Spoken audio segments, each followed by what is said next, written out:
Hey everybody! We are Easy Allies. It is Tuesday night. It is time for our group stream. But tonight we are not playing a video game. We're not playing a video game. But we are playing a game. This is not a game. This is challenge. This is not a game. This is very serious. You die in the game, you don't real life. Mm-hmm. Tonight is the 7th induction into the Easy Allies Hall of Greats. Wait, really? 7th induction, yeah. Good lord. Tonight we will all be pitching a game. We will have 5 minutes to explain why that is one of the greatest games of all time and deserves induction into the Easy Allies Hall of Greats. We will then be subject to 5 minutes of cross-examination from the other 8 allies. And then when we are all done, we will put some coins in coffee cups. We'll put some werehogs into Hall of Great receptacles, moderately priced receptacles. And we will add them all up and figure out what 2 games tonight are going to be inducted into Hall of Greats. What has made it in so far, Kyle Bossman? Okay, this is the Hall of Greats as it stands. Metal Gear Solid Super Metroid. I would play that. Super Mario 64. Street Fighter 2 Turbo. No. Nope. Legend of Zelda, Ocarina of Time. Castlevania, Symphony of the Night. I forgot that got in. It's pronounced Ocarino. Okay. Did you get Castlevania in? Yeah. Nice. Chrono Trigger and Yeah. Pokemon Red and Blue. And then not in that graphic, we have a few more. Resident Evil 4 and Resident Evil Remake. That's the one that gets the... I work here. And of course, last time we entered in You weren't even Metroid there Prime last time. and Paper Mario: The Thousand Year Door. Woo! That is the Hall of Greats as it stands currently. Yay. We're all great. And Ian is shuffling the cards, so we will use... Been shuffling. Oh yeah, Are we should ready? explain the format. You should Yeah. explain the format. So each person will bring a game that they think belongs into the Hall of Greats, that they believe to be a great. They get 5 minutes to make their presentation. They can use any audiovisual enhancements they want.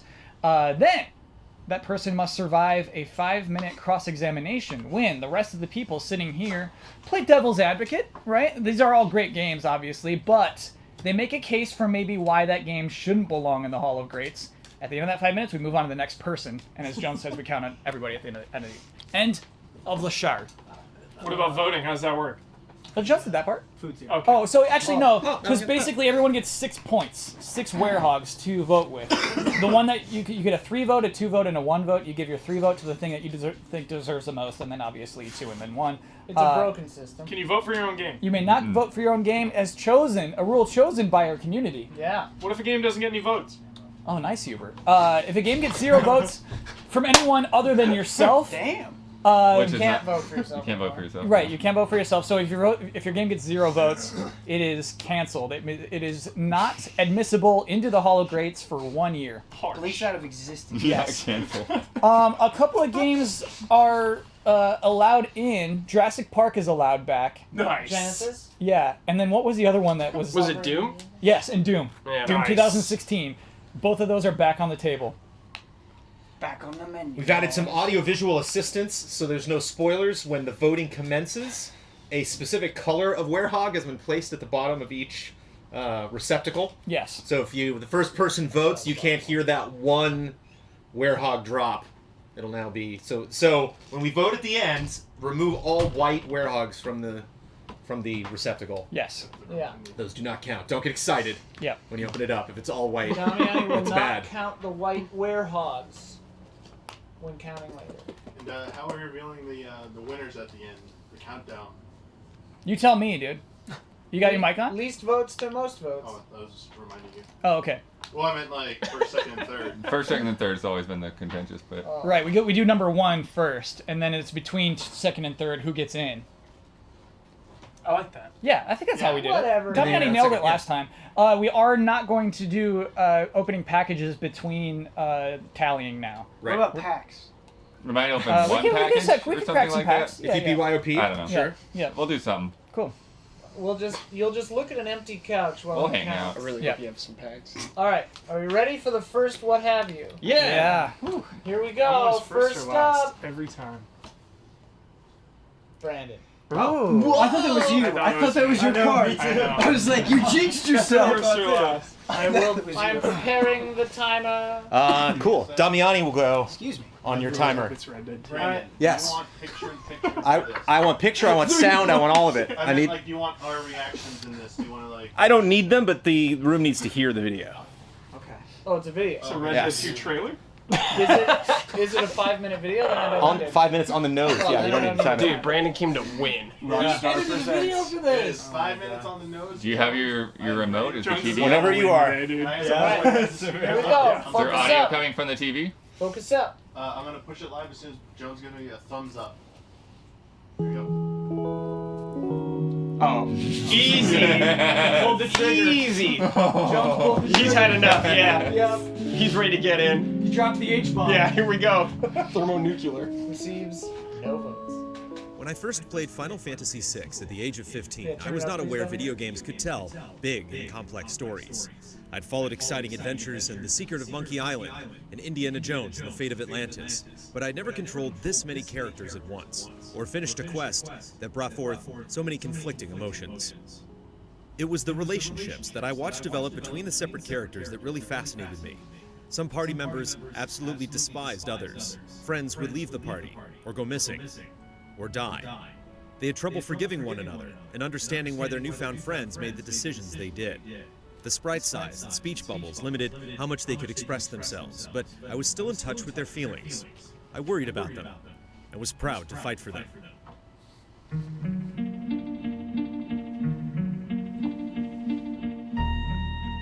Around 7 hours into the story, you begin acquiring magicite, crystallized remnants of powerful beings called espers.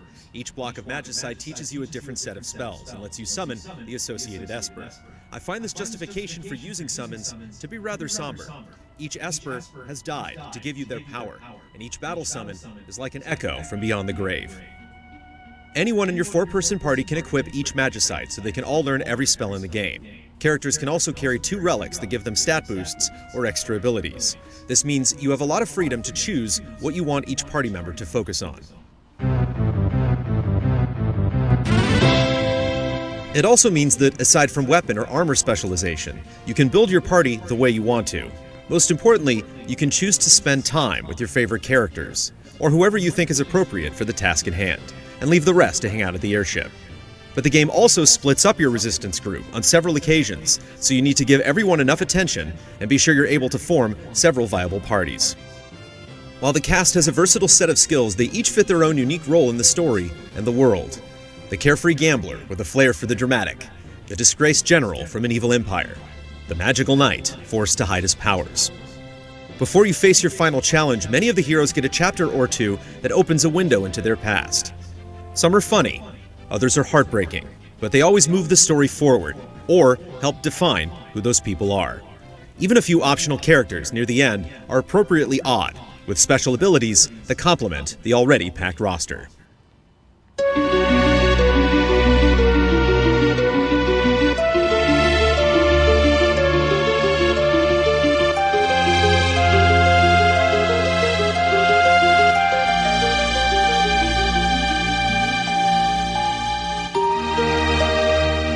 When I return to Final Fantasy VI years later, I find the story still resonates with me, and a few moments have a much bigger impact due to my advanced age. Nobuo Uematsu's extensive and diverse musical score still impresses, especially when the individual themes blend together for the end credits. And the style of the world holds up compared to other modern pixelated role-playing games. I'm still moved by the opera performance. I get nervous when my party breaks up to face Kefka in the mountains above Narsh. When I streamed it last year, chat told me secrets I'd missed in 24 years of studying and replaying this game. I could have picked up one character hours before I thought they were first available, hit bosses with moves I never realized were possible, and visit cities in reverse order to discover new animated scenes. Finally, I've played dozens of RPGs since my first time with 6, and very few villains I've faced in that time have come close to competing with the horrifying callousness of Kefka. Stylish and sadistic, he's an antagonizing threat the entire time, even when he spends a few days in prison. When I first met him, his creepy grin called upon all my childhood fears of clowns, like the Joker and Pennywise. Vaporizing this guy felt really good. I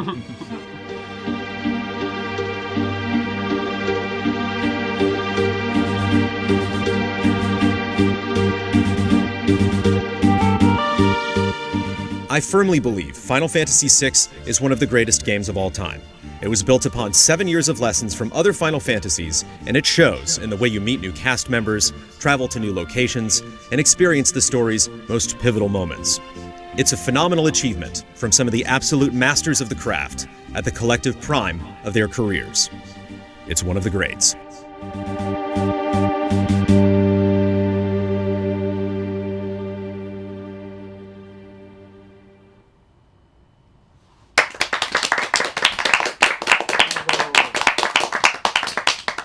Setting the bar a little too high on the first one, John. So a little too high there, buddy. All right, I'll start the cross-examination timer now. First off, your age is not that advanced. But it is advanced. I mean, it is. Well, compared to that. I was a lonely teenager. I'm gonna be 40 Sure, in January, sure. you know. So just 40 in January? don't have any little ones of my own, but like knowing kids and there's 2 brothers in there. The younger brother's the one who's like runs away from home. So like I have an older brother. It's been interesting growing up with him and Did you getting ever different run away from responsibilities. Not for very long, but yeah. John, so you realize it's against the rules to call your game a great before we have voted it in as great. I didn't know if it was an official rule. I knew it was frowned upon. It's definitely frowned upon for you to end your video saying it's one of the greats. Whoa. It's a risk. That's a rule. I'm smiling. Yeah. That's a rule in reality. I thought while you were arguing for it to be a great, you could say Sure. it. I thought that might be the one. That's I went over the Yeah. edge. I would never do it on a podcast. I'm going to do it too. If it doesn't win, Right. We should all say can't it's one of the greats Right. in our speeches now. Right. I thought we'd been doing that. I couldn't say it now. Let me Yeah. get that one. That would be Is it the bad best form. Final Fantasy, Jones? The beautiful thing for me about Final Fantasy, it's my favorite Final Fantasy. Yeah, I said best. Greatest, in fact. I mean, you could make an argument that 14 is probably the best Final Fantasy. Just like how much you can do, how big it is, how many different classes Quit you being can play, cute, Jones. how Just expansive say the story greatest is. in like the terms of measurement here. Just say you think it is. I have not enjoyed a cast more in another Final Fantasy game, other than this cast. My favorite cast. So Is probably. 9 yeah. already in there? No. No. There's no Final Fantasy. I think this is the first Final Fantasy that's been brought, correct? No, I 9 thought was 9 brought. 9 was before. brought. Oh, I didn't And know I denied. knocked it in. I thought you That was in the early days. It was close. It got second. That was much bloodletting. So you said it's got the best cast, it's got the best battle system? Yeah, I think I think people have improved upon 3D stuff you can do. Like, I don't think you can employ 12's battle system in 6. I don't think it would work because you couldn't see. For the ones that that have invisible enemies, yes, where you're just walking around a map and then you go into a fight. Mm-hmm. But later games, it's like, oh, I can see that monster and go toward it. And I think that has the edge. But of the ones, certainly on from 1 to 6, there's no question. They just like gradually got better and better. Brendan, you talked a lot about Kefka in your video and how imposing that villain was to you and how he was a big part of Final Fantasy VI. And I know you said it played on your fear of clowns, but what do you think in terms of storytelling makes him so effective or not effective as a villain? Like what really is it about this character that makes it so memorable to you beyond just playing on your childhood fears? I think it's just how gleeful he is about what he does, like how there's never a moment of remorse for him. There's never, because I think like I do enjoy when you have characters like Thanos that you kind of can get into his head and realize like, oh, I see what they're doing, and I never see what Kefka's doing. I don't know what got him to that point, but it's interesting to see him have power struggles, whether he's like working for someone else or is now powerful enough to do whatever he wants, that he just kind of has this same really jagged, like, you know, pointing at you and laughing kind of attitude the entire time. And there's just so many moments where you see him actually physically disregard life. Like, you see him, like, take espers and literally throw them into garbage. And, like, you see him take someone at one moment and, like, kill him by throwing him. And, like, it's just, he can just kind of, like, flick humanity off a table. And it's creepy not if someone who's, like, born into power, but someone who just seeks power and physically has to, like, destroy beings in order to take that power. Like, there's a moment where he murders, like, 40 people at once. It's just like, oh, my goodness. That's a horrifying thing to achieve in such a small scale of storytelling. What's the advantage of every character class getting to know every move? Specifically spells, so every class does have their own move that they can do. Got it. So like Edgar's got tools, and Saban's got his like Street Fighter kind of combo moves that he does that don't cost MP, but you got to do a button prompt. Learning the spells on top of that sounds overly simple. It sounds like that none of these spells make anybody special. It does take time to learn them, so you can teach everybody every spell, but that's like level 99 talk. You know, that's like really going crazy to the end. I just like that there's no one. There's some better magic people, but no one is deemed like the healer. Like you can't I can't get rid of Celis because she's my healer. It's like you can just have Saban heal. You can have anyone else heal. It's not a big deal. So yeah, specifically just with magic, not with a game not delineating like who's supposed to use magic or not. If you don't use a character, do they fall behind? You have to have them in the party to level them up. Yeah, you got to experience. You do have experience eggs that you can attach, like the relics that I mentioned. Like they can help you get bonus XP Eggs. and. You can later in the game. What I would do is I'd have like one person that's really strong, and they'd just be, spamming Ultima, and they'd bring in some low-level people. Oh, bada boom! Good job. Thank you. All right. Next up, Pizza time. Oh man. Yeah. Bradley Ellis. The hardest act to follow. Alright. Just got a few notes. Got a little vice of papyrin. Just a few notes. All right. I will begin. Let me know when there's 1 minute left. I will do so. Also. All right. I'll start. Are you going gonna transform? Yes. Nice. Everybody ready? Right. Okay. Ready? Yeah. All right, everybody. Bringing a game that's super important to me, and I know a lot of people in this office or garage feel the same way. That game I'm bringing this week or this session is Bloodborne. We're bringing it back. It's coming back. So, Bloodborne, if you didn't know, is a spiritual successor, I guess you could say, to the Souls series. Ditching the knights, the fantasy kind of vibe, instead goes for the more gothic horror kind of vibe that I know Ian is especially a fan of. Unlike the Dark Souls games and Demon Souls and whatnot, where you're almost encouraged to use a shield, I would say, especially in the earlier ones, to kind of just go your own pace, a little more passive. Bloodborne just kind of says, nah, dude, you got to go super aggressive this thing. You cannot hide behind a shield anymore. It forces you to play a completely different style. And a game mechanic that ties into that I'm really fond of is the rally mechanic, where pretty much if you get hit, you hit enemies, you get their blood on you. It heals you, encourages you to be a bit more aggressive, which is a big theme of the game. One of my favorite things about Bloodborne that the other titles does not have is trick weapons.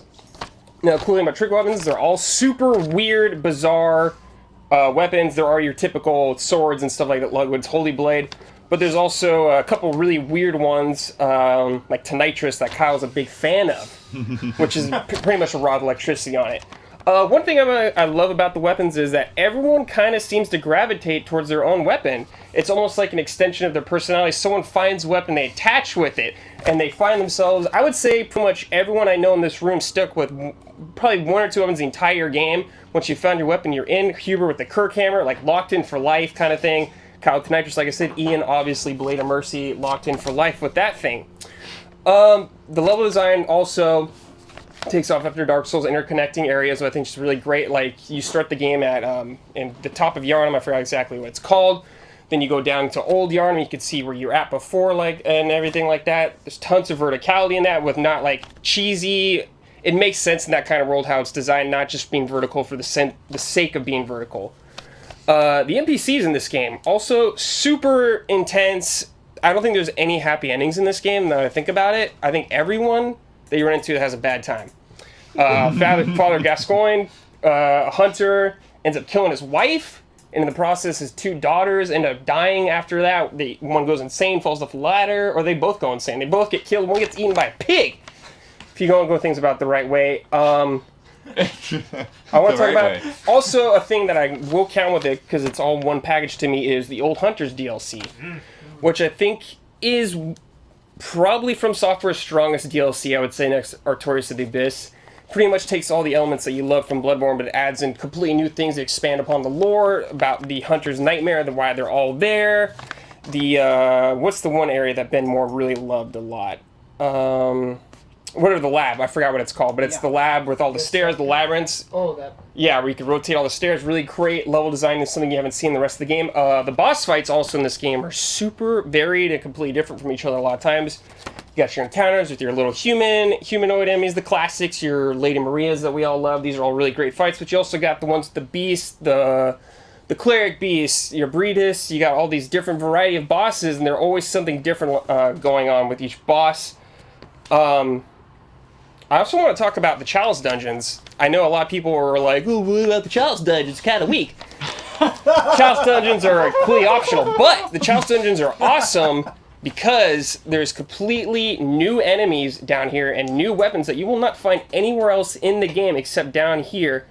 And they're super, if you're into the lore like I am, they're super important. It all makes context why you're there. This is where everything came from. This is why all the hunters are there.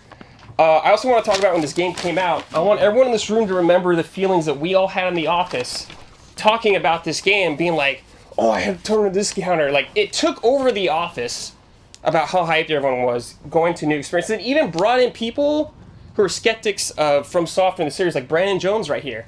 This game got Brandon Jones into From Software. He's in now. It's a hell of a game. I won't say it's one of the greats yet, because that's rude. We have 20 seconds and see the rest of the time.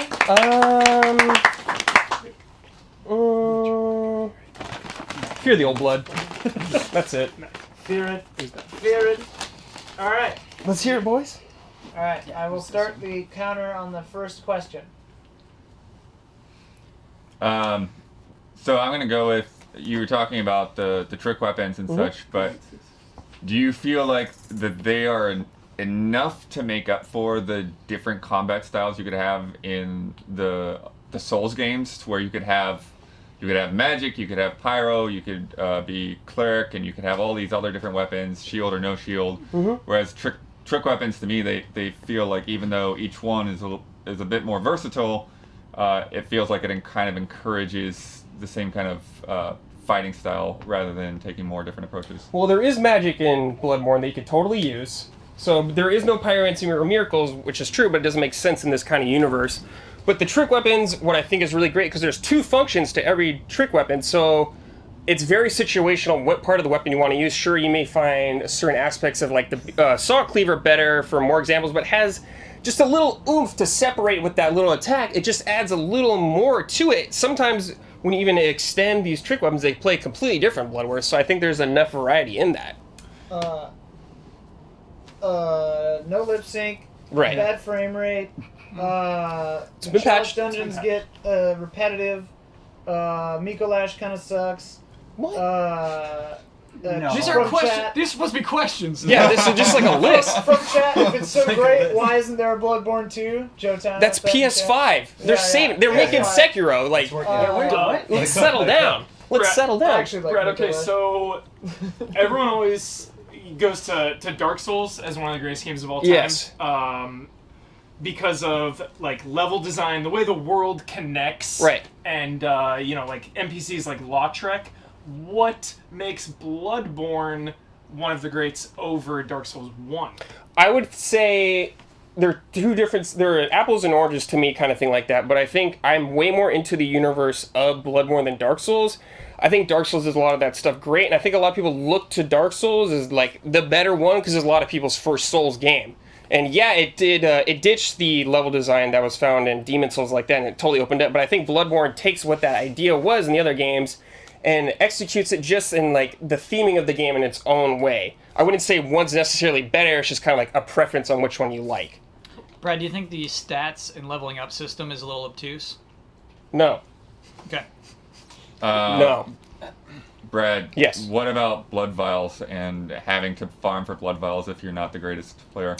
I think that quickly goes away after you defeat maybe the first or two bosses, I would say. I feel like there's plenty on...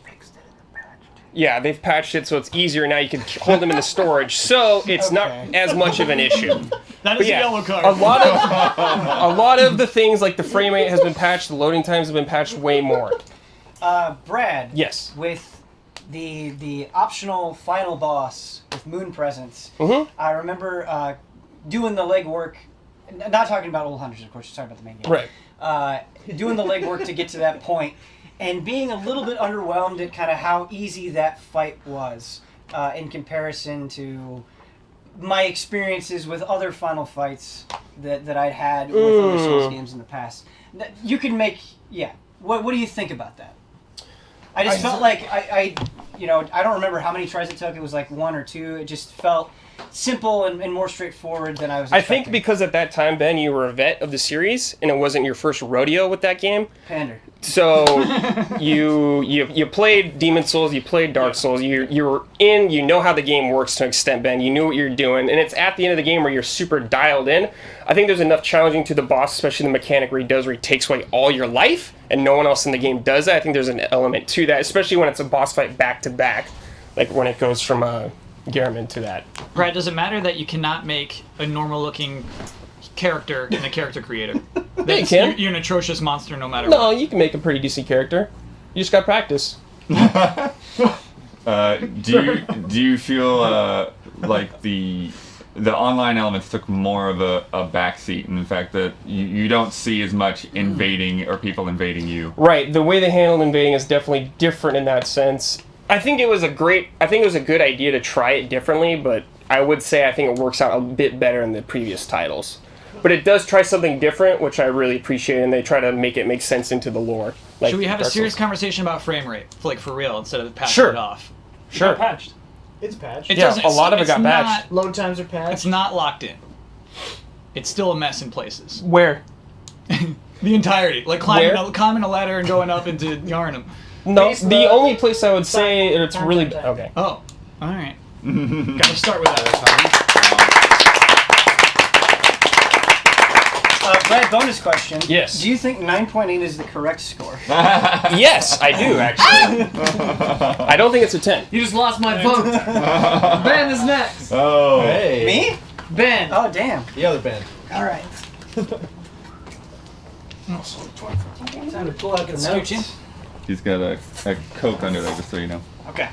Yeah, I need that. Don't kick the... As someone who played 20 hours of Bloodborne this week, the frame rate's still right. I don't think so.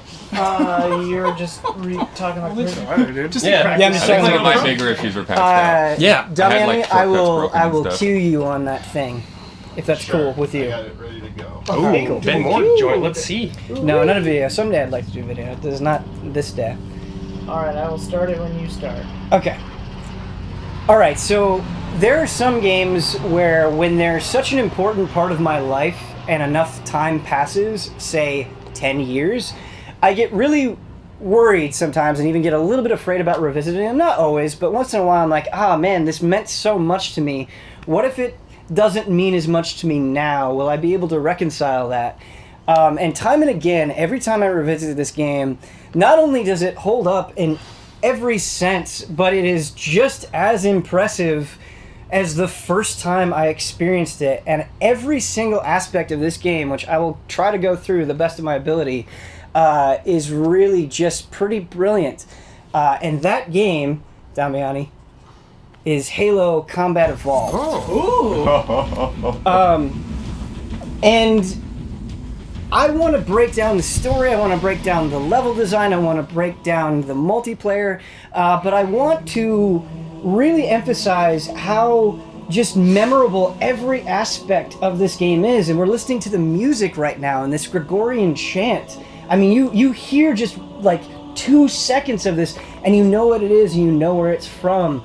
And this music is just so unique and cool. Like the Halo Combat Evolved soundtrack has some of the most stirring strings and heart-pounding drums that I've ever heard in a video game soundtrack. It is just, you just instantly fall in love with it. It's instantly captivating. It makes Halo, this story that focuses on kind of this grand mythology, seem mysterious and vast and weird. And that is exactly what it is. And we're talking about first-person shooters, and I think with first-person shooters nowadays, I feel like weapons are less memorable than they used to be, and that just might be an old man like shaking his stick. But I think when like Halo, like I can mention the sniper rifle, and you can hear the crack of shooting that thing. You know what it sounds like. You fired that thing so many times. It feels so powerful. It feels so special. The rocket launcher, you can right now like hear the dull thud of that rocket coming out. And even just crazy overpowered things like the pistol are still super fun. It kind of just has this rhythmic pounding to it that makes it, you feel like a badass just for shooting it. And I think that's what good FPS weapons do. And kind of going along the design standpoint, this game does so many things that I think are easy to kind of take for granted now. And one of those things is only having access to 2 weapons at a time. This was before dual wielding, which was introduced in Halo 2, and it really made you think, like, okay, this weapon is good at these things, this other weapon is good as that, what do I want to do for this situation? It wasn't like other shooters of the time where you could just kind of scroll through everything. No, you had to make a choice. And you were constantly changing things, and so that just naturally made each level, as you were going through it, these big expansive levels, feel constantly fresh. You couldn't rely on the same strategy all the time, and that was really important. And although it does not have regenerating health, it has a regenerating shield in Halo Combat Evolved. That was fantastic. I mean, that created this natural tension where you would get damaged a little bit and you would have to kind of make the choice of, do I stay in the fight or do I leave? And that is basically a mechanic that has become ubiquitous after Halo in every shooter. And I think that really is telling of how important that mechanic was. And I know I'm running out of time, so I've got 1 minute left. Let's talk, the 2 other big things that I want to hit on are the multiplayer maps. I talked about how I feel like weapons are becoming less iconic. I feel like the maps in Halo haven't aged a day. We could still go on Blood Gulch, we could go on Battle Creek, we could go on Hang 'em High, and all of them feel so different, and they all serve a different purpose in this multiplayer mode, where the goal, if you're playing Slayer, the goal is always just to kill each other, but that can feel completely different when you're in the tight confines of Battle Creek versus the wide spreading Sidewinder. I mean, that is a completely different experience just based on the map, and I think that is absolutely wonderful. And I want to talk about campaigns. I know we have recently been lamenting the lack of campaigns or the quality of campaigns, but you could play through the entirety of the excellent Halo Combat Evolved campaign with a friend, and it is a transcendent experience. You could have a blast with it today. Whether it's just the beginning of Truth and Reconciliation with the sniper, or it's the silent cartographer and you are just storming that beach with the Warthog, it is fantastic.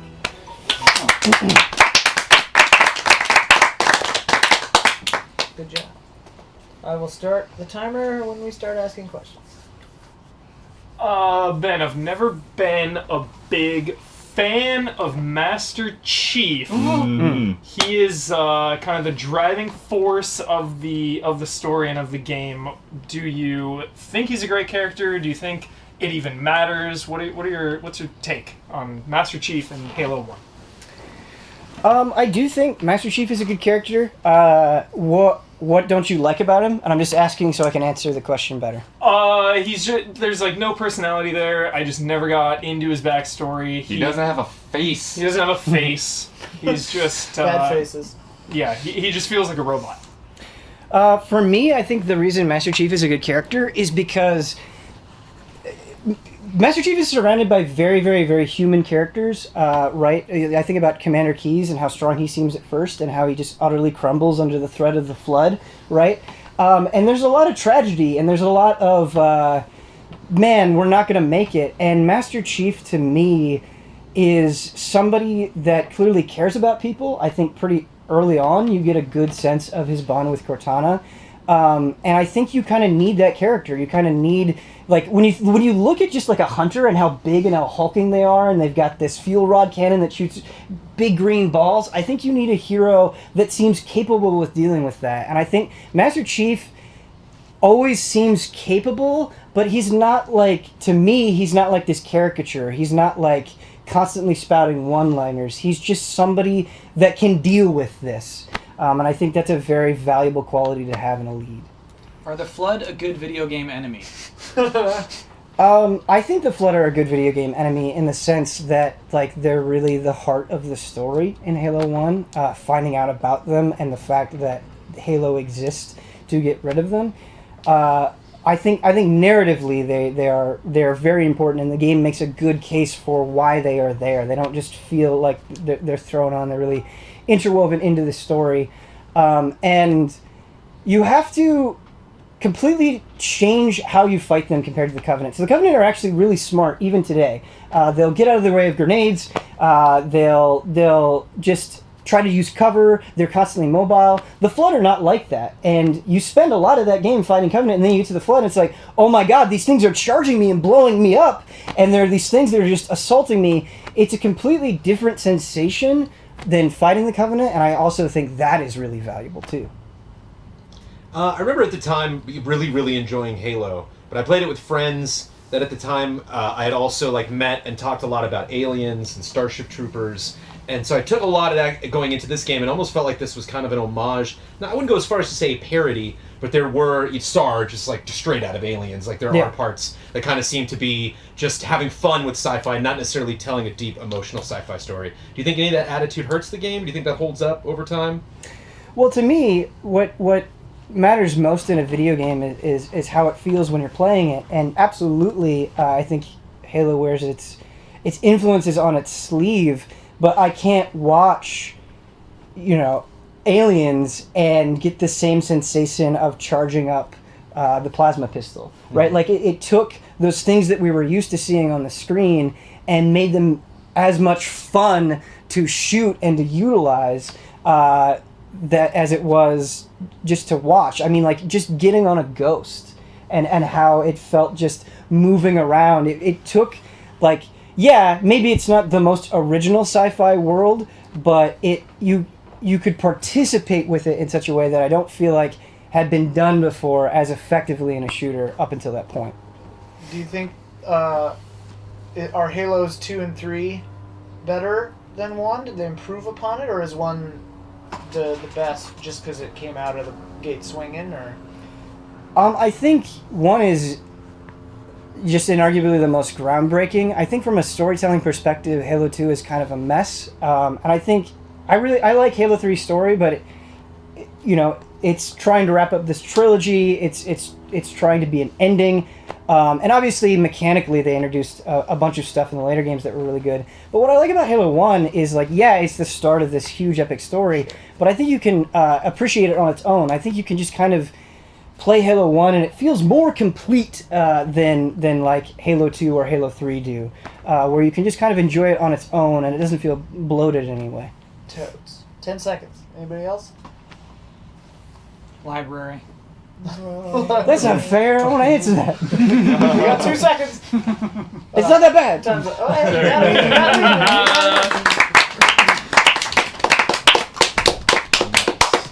All right, Huber's on a research break and is next. Okay. Weird. Pizza time. Weirdly, I knew that was gonna happen before I pulled out. Ben Moore's unexpected pick, dude. Yeah, it was really nice pick. Yeah, Good I did pick. not see that coming. That was cool. Like it. Yeah, Halo's my favorite Japanese game, probably. Let's go back over all the games that have been They're presented Polish, so dude. far then. Yeah. So Jones brought Final Fantasy VI. Brad brought Bloodborne, and then we've only done 3? Yeah. We've only done 3. This takes so much out of me, man. Yeah, dude, I'm exhausted already. Yeah. Yeah, I almost just left to go get my car. Like after. Check out patreon.com/easyallies. If you like Easy Allies. Sorry, what if I like Easy Allies? If you like Easy Allies, go to patreon.com/easyallies. Okay. That's what keeps the lights on. I mean, obviously we picked them, so of course I'm gonna feel this way. But when I look at the games that we've introduced already into the hologrades, Yeah, let's check those out, Dom. Man, like we're not that dumb. Yeah, these are the older These are good ones. games. There's a couple of newer ones too. But yeah, man, these are some great PX. Yeah. It's cool Street Fighter 2's in there. Yeah. All right. Thanks, Blood.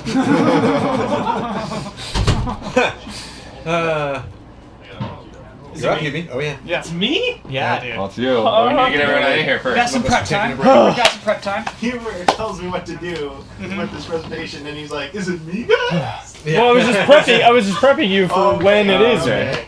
I was like, So it is a bit. Just this. Is that in something? No, just you. Oh, I thought you were quoting something. Jones is the one who always gets me with quotes. I try. You beat me more than anyone. That's right. Before you start, actually wait. We gotta wait for 2 people still. Yeah. What's up? I need a timer as well because I have to switch things. Should start throwing like anime quotes at Brandon. Do you need my phone? I got it right here. Oh, okay. I got it. Hokage. Got you. Hokage, dude. Brandon would be a good Hokage. He would be. a good. He kind of is the Hokage. Yeah. Tell us about the Ninja War, Joe. The Great Ninja War. Oh, Am I going? I'll wait for Ben. We'll wait for Ben. I'll wait for We're Ben. gonna wait for It's no rush. Ben. It's no rush. Like 3 presentations. Yeah, put Hokage on your business card, Jones. Joan Kage? Hokage? It'll be Hokage, but spelled with a J. Mm-hmm. What Kage? Because like the other Kages have names, like the Kazekage. So what does Ho mean in that? I Hokage? think it has to That's do with like leaf. wind and leaf. Yeah, exactly. Because Okay. there's Kaze Kage, What which is- is like what is Ho? lightning. Oh yeah, I like Easy Kage. The I like- Mizukage is the land of water or whatever. Yeah, so Jones Oh, is the fire? Easy Kage. Yeah, right. Easy Right. Kage.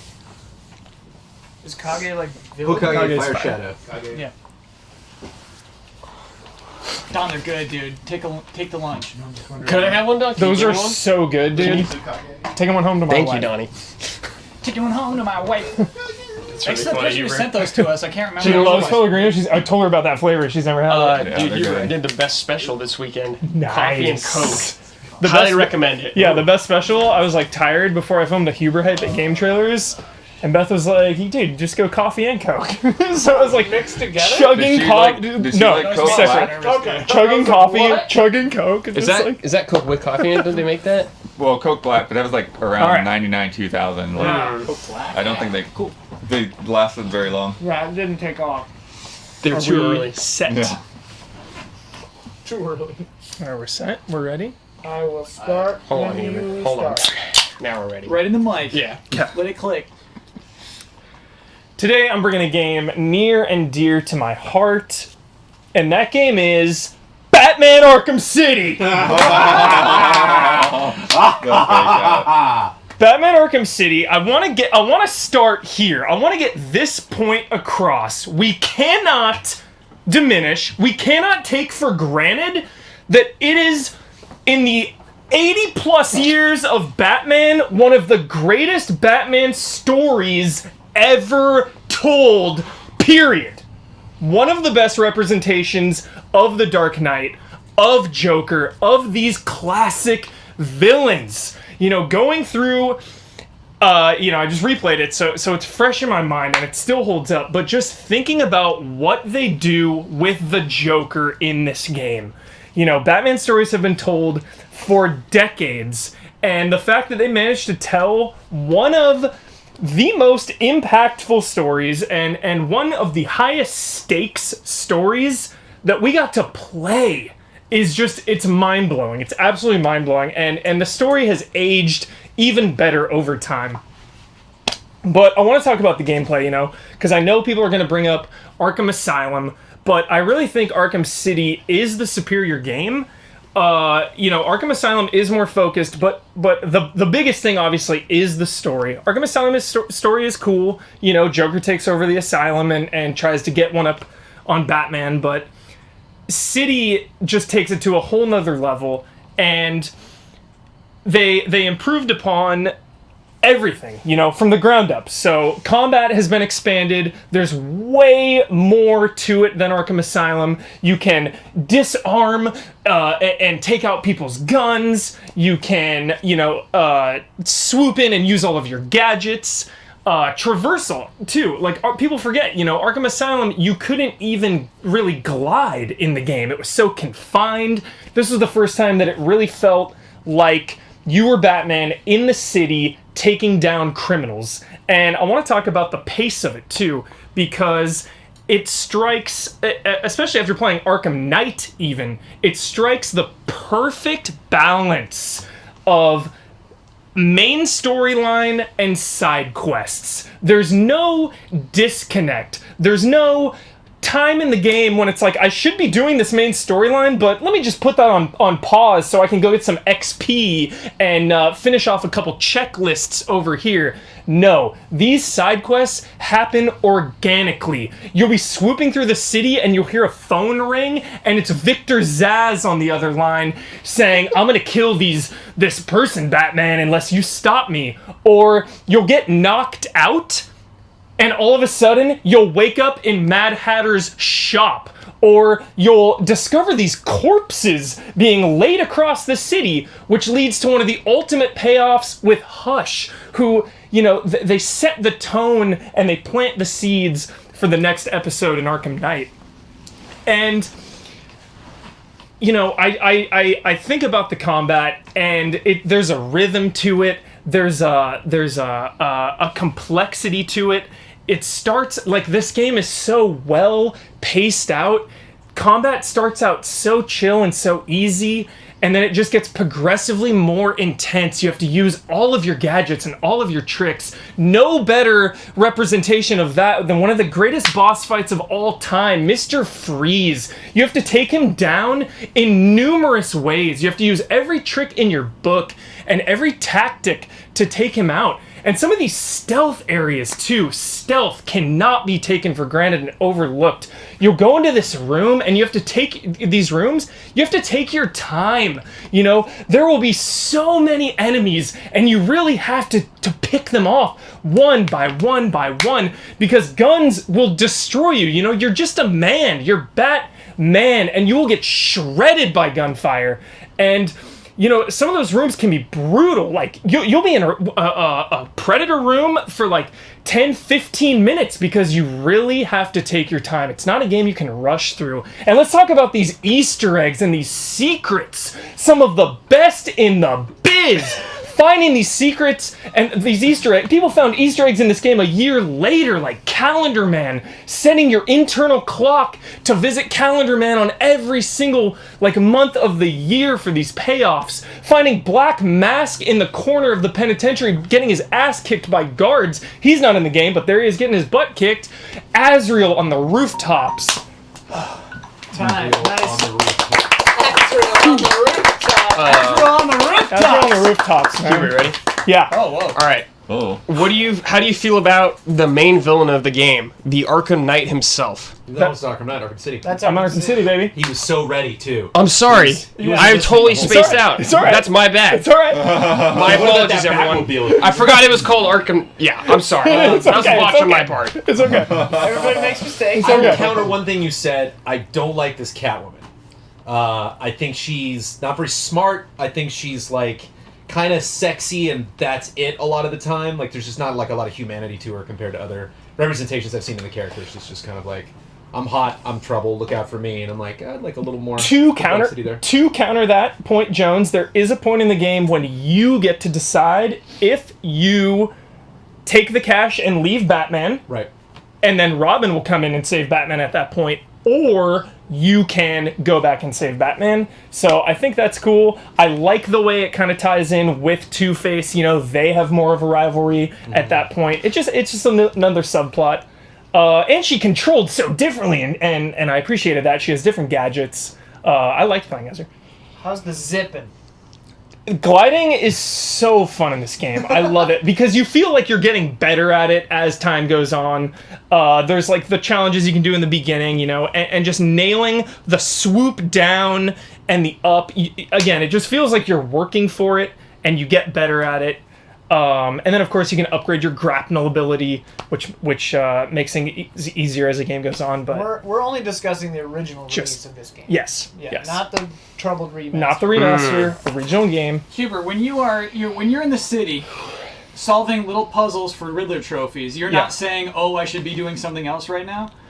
So the context of the Riddler is great, Kyle, because there are hostage situations at certain points. So that drives the urgency.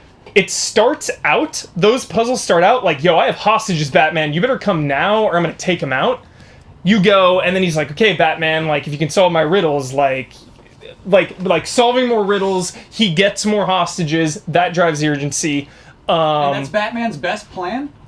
Is just solve more of these little riddles for the entirety of this night? I mean, he knows that Riddler is gonna, like, kill people, man. It's his intellectual enemy, and, like, ultimately one of the biggest villains against him because he can go toe-to-toe intellectually with him. You know, brute force is not enough, and Batman relies on brute force so much. Huber, this game is up against Bloodborne tonight. Yep. And so I would say if Batman wins, it's because of its scenario, right? It's Yes. because you get to be Batman and it's all takes place in one night in the Yeah. city. Yep. Is this game actually greater than Bloodborne? I mean, it's different strokes, man. If you love Batman, like, I have a greater affinity and connection to Batman than a blood hunter. Like, I'm Batman, dude. So, like, defend the combat against Bloodborne's combat, for example. So it's more, it's combo based, and that's why I love it. The combo Bloodborne being square, square, square. Bloodborne is reaction based. You didn't get far enough, Ian. So, like, because beat Spider-Man. like later on, you'll get to shield enemies that you need to stun and get behind. Sure. When you get in a room with 3 dudes with guns, 3 dudes with shock batons, dude with a shield, huge brute, other dudes swarming in, like, you have to constantly be one step ahead. You have dudes with knives. Like, one of my favorite things in video games is to the back triangle, back triangle, back triangle, 1, 2, 3, snap the guy's arm with a knife, disarm him. It is honestly one of my favorite feeling things in video games. I love that move. But there's so many things you need to worry about in the combat. I love that. Totally. Were you gonna say something? I was. But it does now start I'm square, not. square, Isn't square. there a part where you have to like pop a bunch of balloons over by like Joker's circus town? Sure, I mean, there's silly, like, video game stuff, but, like, hardly. It is super grounded. It is super contextualized. Like, there's no radio towers in a city I know, if you want to go there. There's no, like, yeah.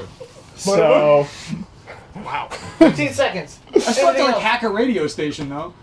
Anything else, Ben? You have it? You have it? Was No? was the final boss battle good? final boss battle is absolutely legendary. One of the most In a silent emotional respect. payoffs Okay. for I think I was mixing 'em Batman up. in history. Absolute culmination. Time. Sorry, I snapped at you. Did you? I said you didn't get far enough. Hey, Oh, I got far It's enough. just tense. I think there's like an unspoken rule that like when Huber is presenting Batman, yeah. all right, you know, I didn't he think called it was me snap. he called me a terrible thing, but he was defending There's Batman. gonna be some shrapnel and splash damage. Yeah, there's splash damage for sure. I do have to accept a yellow card. You are not allowed to ask a question about some other presentation tonight. You can't Sure. just say, You're "Is this yellow better than carding my yourself?" presentation?" Got it. Yeah. Who That's is just it? a rule. That was a hard, fast rule that I broke. My bad. I totally forgot that. Nice, rule. Hubert. Nice, Huber. I think you picked. You got Yeah. one to bring. Yep. Huber, Oh, no, you goodness. fool. Oh no! What a night. Spilled everywhere. Oh god. We need paper. We need paper towels. Paper towels. Get the paper towels. Paper towel I got break. it. The bugs. Where's That the stuff is towel break? ambrosia. Out of the way.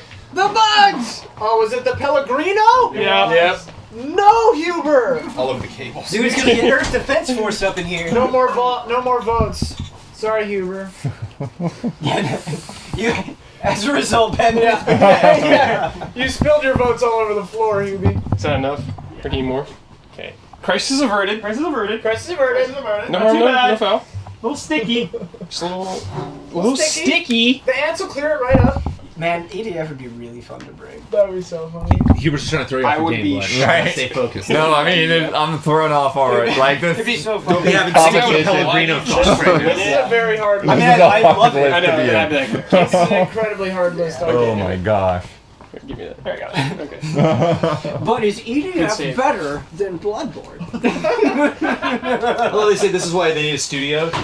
Huber can just as easily spill Huber will- in a studio. In fact, it would be worse. If we get the building, I hope we get, there are carpets. I haven't swum in a while. Oh, that would be nicer. Yeah, we'll get some bleach and stuff. That's true. It's Maybe, been a maybe, while. maybe there'll be like no sticky drinks allowed in the carpets or something. I don't know. That Impossible. wouldn't be I would worth quit it. gonna- before no sticky Yeah, drinks. yeah, yeah. Yeah, I think he's gonna Unenforceable. I will Maybe we walk. can put down those like plastic mats.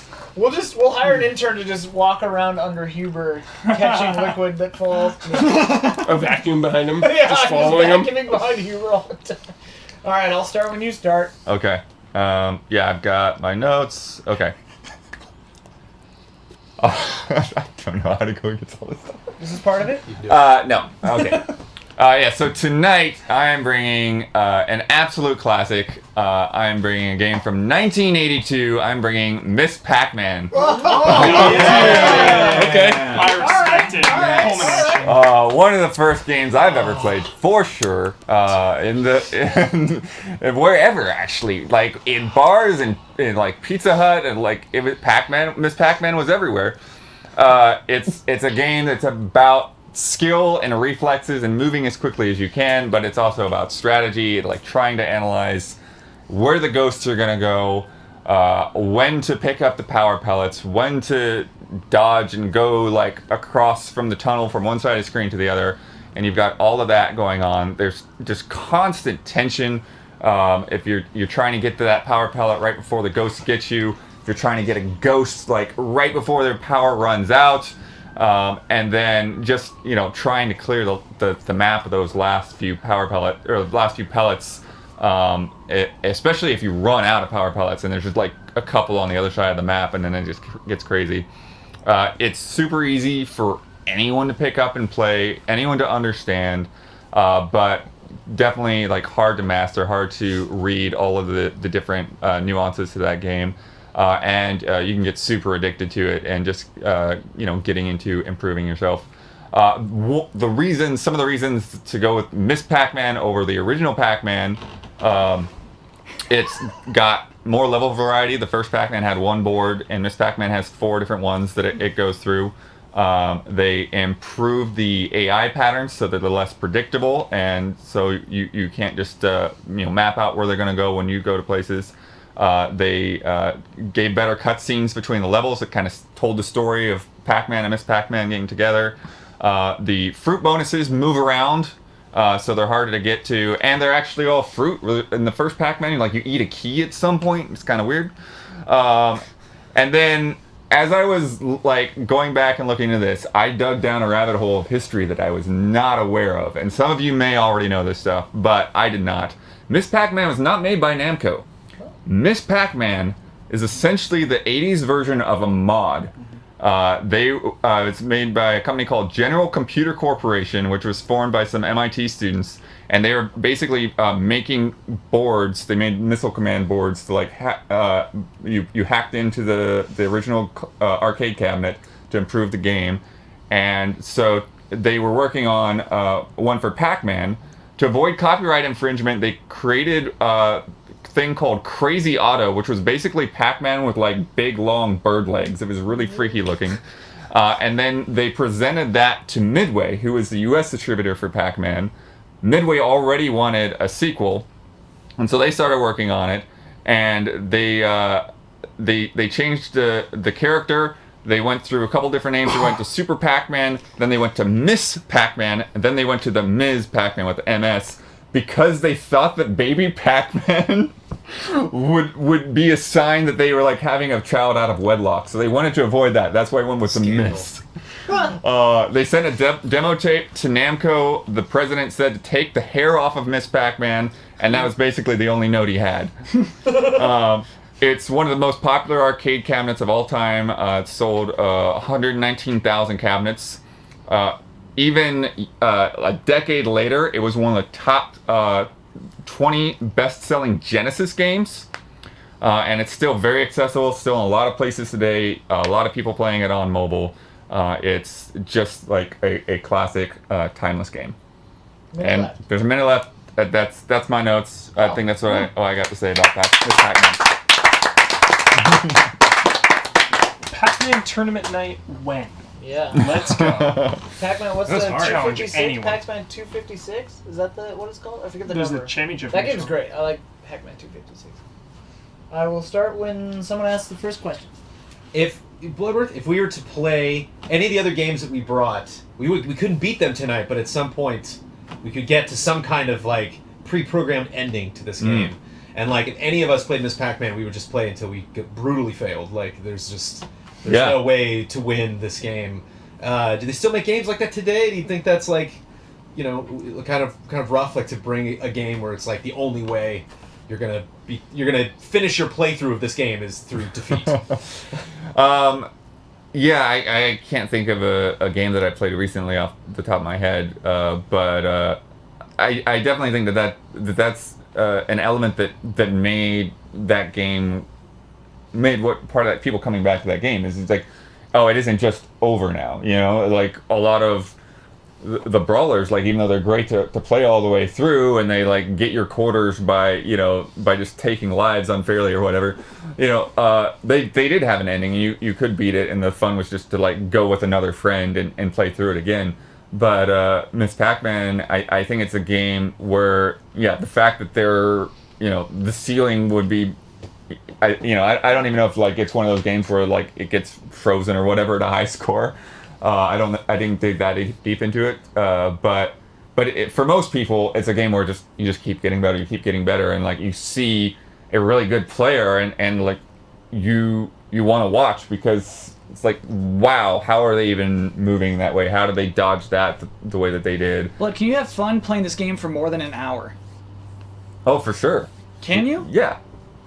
Absolutely. Could Kyle? Is Miss Pac-Man a sustainably fun game today? Yeah, I think. I mean, it's. I think that the skill and challenge of it is timeless, and I think that, if you want to improve and get into it, like you can totally keep playing it. It'll keep you engaged for all that. Yeah. We're talking the arcade version, right? Yeah. So you got to spend like a bunch of money to play it in one go, yeah? Free play. I think that's like a lot of arcade games. That's up to you. That's one of the things. It's like it's up to how good you are, and so, how far can you get on one quarter? That in itself can be a challenge. Yeah. It's faster, right? Faster than the original Pac-Man? I don't know for sure. I get the impression that it might be. I thought she moved faster. Yeah. Blood, what does it mean that you stopped a minute early, that you ran out of things to say about this game? Meta questioning. It means that I had a lot of things that I wanted to say, and I went really quickly. Ooh. I wanted to make sure I got through everything. Bloodworth, why this Pac-Man game? Out of all the Pac-Man games that are out there, like the newer ones we've had and everything like that, why? What is about Miss Pac-Man, besides the legacy behind it? I do think that in many cases that they haven't really, like, while there have been more stages and there have been all these other things, that they haven't done anything that's like as big of a revolutionary step, and that connects with as many people. And I think, one of those things is just that moment in time when Miss Pac-Man came out, where there weren't that many arcade games that weren't shooters and such, that it hit that mass audience. It hit the fact that it ended up being everywhere, that people wanted to play it everywhere.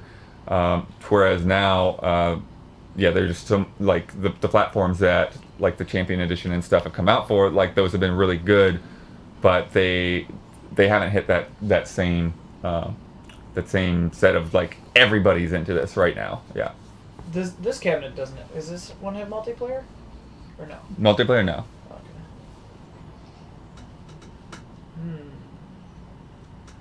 How much time we got? 40 seconds. 38 seconds. Some of the things that you read off seem kind of like fact sheety, and not necessarily like memories that you've had with the game, but just kind of like, here's some interesting things. And so that connected with me a little bit less than somebody talking about filling a 5 minutes. This is my personal experience that I've had with this game, because I can like your own video for an extended period. like Huber, we had to stop him in his tracks. He kept going on and on about Arkham City. Do you think it's possible to love a game as much as Arkham City or Halo, as much as you love Miss Pac-Man, or is that being unfair to an early arcade game? Yeah, I think to me... You spent 40 seconds asking. Filibuster! F6. Oh, it was really good, Vince. It was a good move. Self-pump, dude. Self-pump. Self-pump. Now, a lot of other presentations kind of went into the personal story. Video presentation. Damiani. Damn. That was crazy. Good job, Blood. Good job, Blood. Damiani, you want me to click you on? Okay. Yeah, do you need us to do something for you, Damiani? I get drink. I love that game. Yeah. So much. A There was lot like of a year times- of my life when I would try to just beat high scores. Do you ever think of 256 like one is during the one the that rebuttal, freezes. like, yeah, I really don't know if I have that What? much to That's throw the at one it. that freezes. You get to a certain screen and then it freezes. Simple I've only pleasures, played it man. on the PlayStation 4. It's basically the same Simply game except it has that perfect. flaw in it. The PlayStation 4 one does? I didn't even know they have that on PlayStation. Oh, I didn't That should be a know. Holograce presentation. But that Crazy Auto, Simply is- perfect. you can still play that, Blood. At Oh, those really? arcade shows they have it, yeah. That's funny. They have Oh. a cabinet for Crazy Auto. They have a Oh, you found they some have Crazy an Auto actual cabinets? Cabinet, yeah, yeah. Because I think that they were only put out there as like test I think units. they made it after So what's gonna maybe happen like is I would as recommend just a doing this novelty actually or something. I'm not sure. Well, no, I think that there were some like test cabinets out there. Okay. Because one of the things I saw is that apparently, like, even though there are thousands of Pac-Man cabinets out there, there was like a handful of test units in various places, and somehow, like, Time Magazine or something got a shot of Crazy Auto when they did an article about Pac-Man, and people were like, "What the heck is this weird Pac-Man with legs?" Are you on the podcast? My word. Alright, y'all good, Kyle? Spill that one too. We're good over here. As soon as we begin, you can hit the Haven't push told them live. Barring. It's true. Accidents happen. Accidents do happen. Accidents happen. That's how all of us were born. JK. Ready? I'll start when you start. Alright, hit it, Cal. So the game I'm bringing today is the result of an amazing collaboration between Squaresoft and Nintendo for a little game you might have heard of called Super Mario RPG. How dare you? I truly believe this is one of the greatest RPGs and greatest games ever made for so many different reasons. This game has so much personality and charm behind it because of the crazy decisions they made to change and radically alter the Mario universe while at the same time still playing to a lot of the familiar tropes.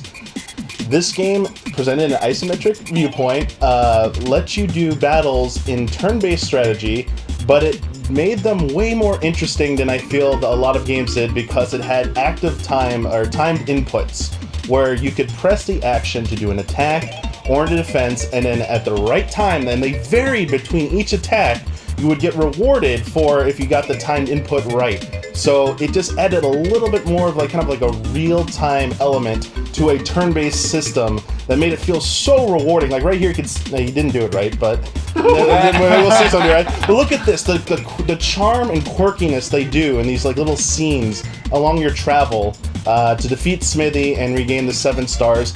They have these mini games strategically placed along your path that they aren't stuff you have to deviate to do, but rather they're part of the natural course of the game, and they break up the progression and provide refreshing new activities that I think keep things very intriguing. The intrigue factor is very high.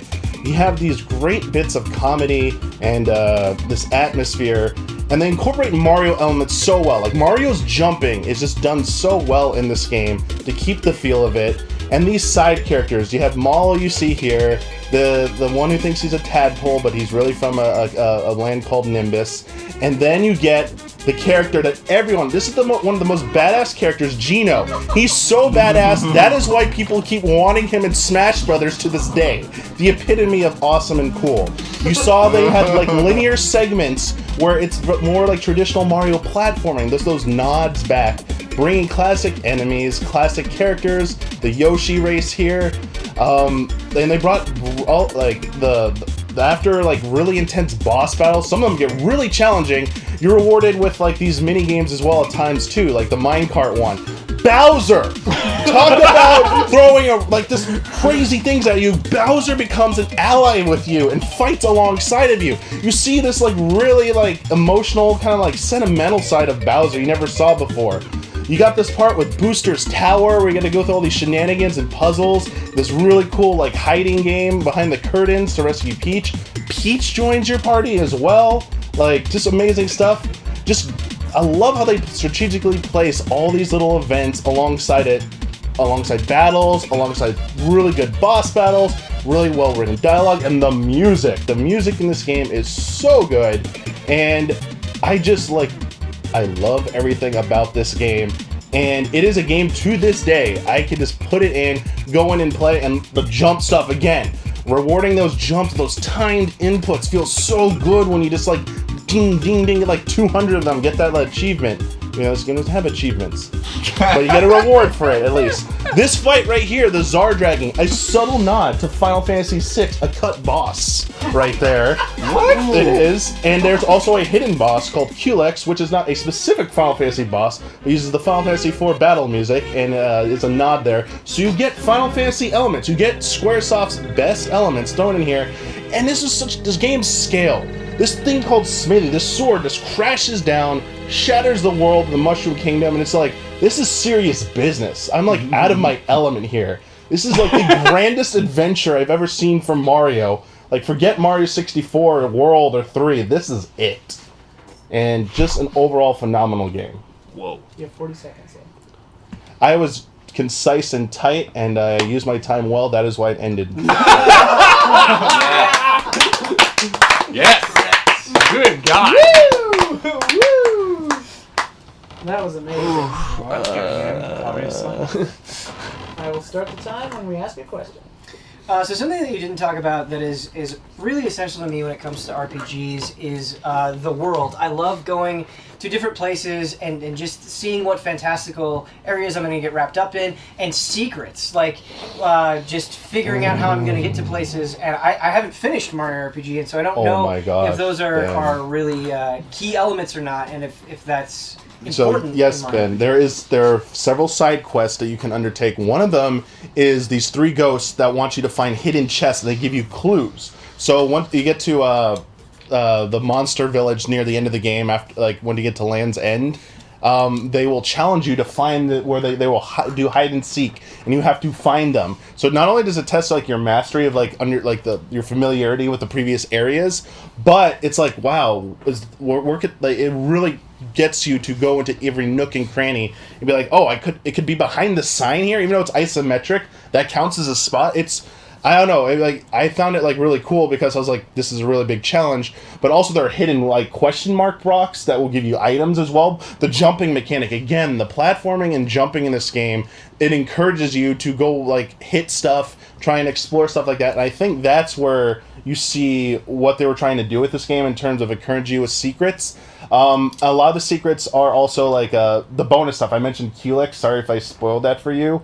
There's a hidden boss. Yeah, there's a lot of spoilers. I was there when you were doing a pop factor. Okay, there's a whole quest dedicated to that about how you have to figure out how to they keep talking about, I can hear something through this door about this guy talking about rule the world this and conquer that, and I feel like there's enough of it. It's not overbearing and it's just the right amount. The logo's kind of weird, right? Like Super Mario and then RPG. They were trying to do they were going into the 3D era, and they want to do a 3D logo. If you see Super Mario 64, it's the wood block cut, but it's also big, like RPG in giant letters. It's true. You will not mistake what this game is. You're right. What about that one song that we heard on the stream where it was just like biz biz biz biz biz biz biz? Yeah, what about that? That tadpole song that was just classic. looping endlessly. You don't like that song? I liked it. I think this game has extremely excellent music. Some of the songs in this game, there is the Forest Maze music is probably one of the most recognizable songs from this game. It uses classic Mario themes as well, but a lot of new and original music as well. The battle theme in this game is really good. The boss fight music is really good. But the Forest Maze music, people make parody songs of that. It's just along with Geno.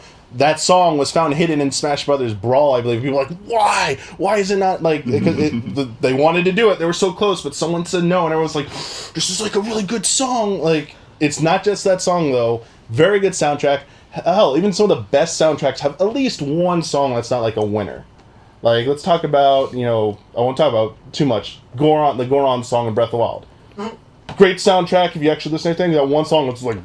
This is immaterial. How long is this game? Not terribly long. It's longer than you think, though. It's probably going to take you around 20, 25 hours, maybe around 16. 30 if you're taking your time. And it's really easy in this game. If you try and rush through this, you will hit a brick wall against the bosses. It doesn't want you to grind, but it's very easy, as you can see, to skip enemies because you're having fun. But you kind of do need to fight like things as you kind of see them. There's a scene where they showed you getting the star. That's another secret thing. You want to get those because then you can chain them. Like in Mario, the original Mario Brothers, you get like a 1-up. You hear that noise? It's experience points. You can also pick the experience from 3 things: magic, HP, or attack power. And you can when you level up, you get to choose one of those stats that you want to keep boosting as well. Cool. So there is some authority there and choice. 40 seconds left. What about isometric jumping? Use the shadows. Get good. Go, Ben, go. Damiani, Brendan talked about his attachment to the characters, and you mentioned that Peach and Bowser can join your party, and you mentioned that Geno is badass. But for me, one of the most memorable things about Thousand Year Door is how much I ended up caring about the characters and their story and how well it integrated with the main plot. I mean, is it just cool that they join your party, or is there pretty significant character development? I think there is, because Bowser, he starts off. It's stereotypical start. You're rescuing Peach from the castle. Bowser's thrusted away by Smitty. Everyone's hurled away and everything. When you come across Bowser, he's still living in a bit of denial. He's depressed. He's basically I've lost my castle. I've lost who I am. I'm assembling all the Koopa Troopas and my troops to go attack. Time. Yeah.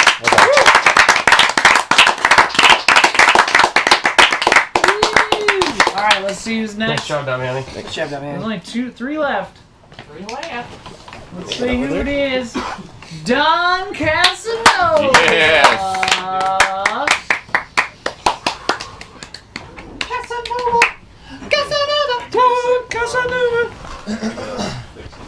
What are the odds it's a Neo Geo game?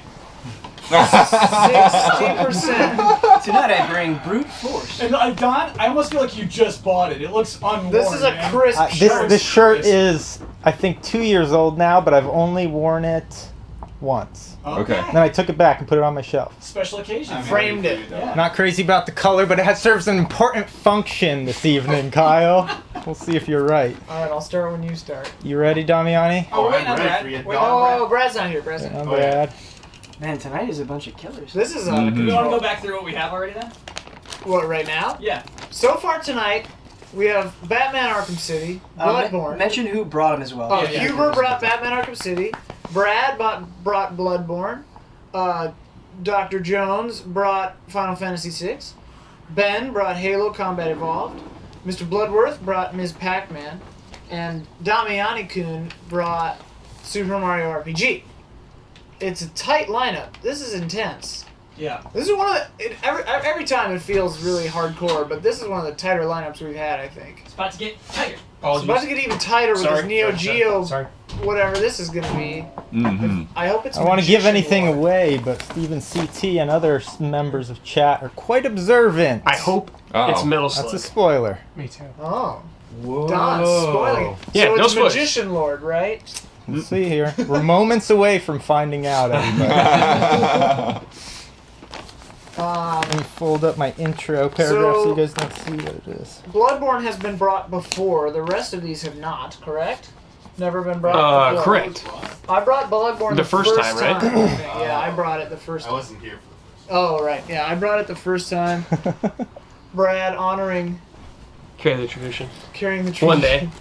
Someday. One day. Never give up. Wait a minute. Alright, I gotta come in under time this time. I gotta come in under time. Sorry about that. Sorry about that. Can't go Don't- over. Don't start yet. I'm time my shoe. Time my shoe. That's a Done. good Can't show. Oh, I screwed it up. Can't go over. Can't go I over. screwed it up. 1, I screwed 2, up. Time buckle my my shoe. 3, 4. Shut the door. Okay. Ready, Donnie? I'm ready when you're ready. Alright, you ready, Damiani? Yep, I'm ready. Alright, everybody. Here we go. Start the video, Damiani.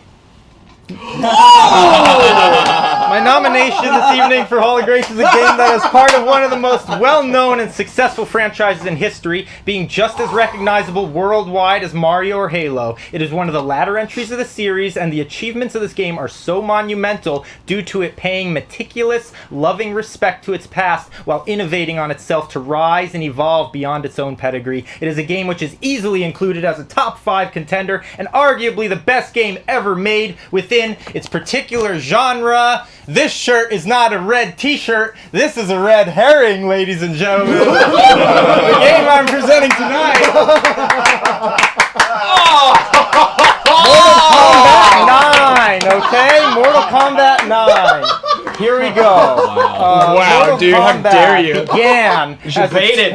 Mortal Kombat began as a 2D fighter and refined itself over the first 4 games before reinventing itself as a successful 3D fighter for the next 4 entries. Part 9 then rebooted the series in 2D while maintaining the massive, deep, and continuous lore established in the previous 8 games. It did this with unprecedented success. Few of any games in history have been able to return to their roots in this manner and even maintain, let alone exceed past any entry that came before it. MK9 was able to achieve this by being one of the most thoughtful and meticulous love letters ever written to a passionate fan base, but the game also moved the series forward in a dramatic fashion, raising the complexity and quality level widely recognized by both professional and mainstream fans. I'm a little behind. When I say the game is a beautiful love letter, it's because the game is bursting with a soul that exudes the pure essence of the franchise's past in its purest and finest form. The story is sort of bone-breaking Back to the Future, which sees Raiden sent back in time to revisit and alter events from the first 3 games. This brilliant premise allows the series to begin fresh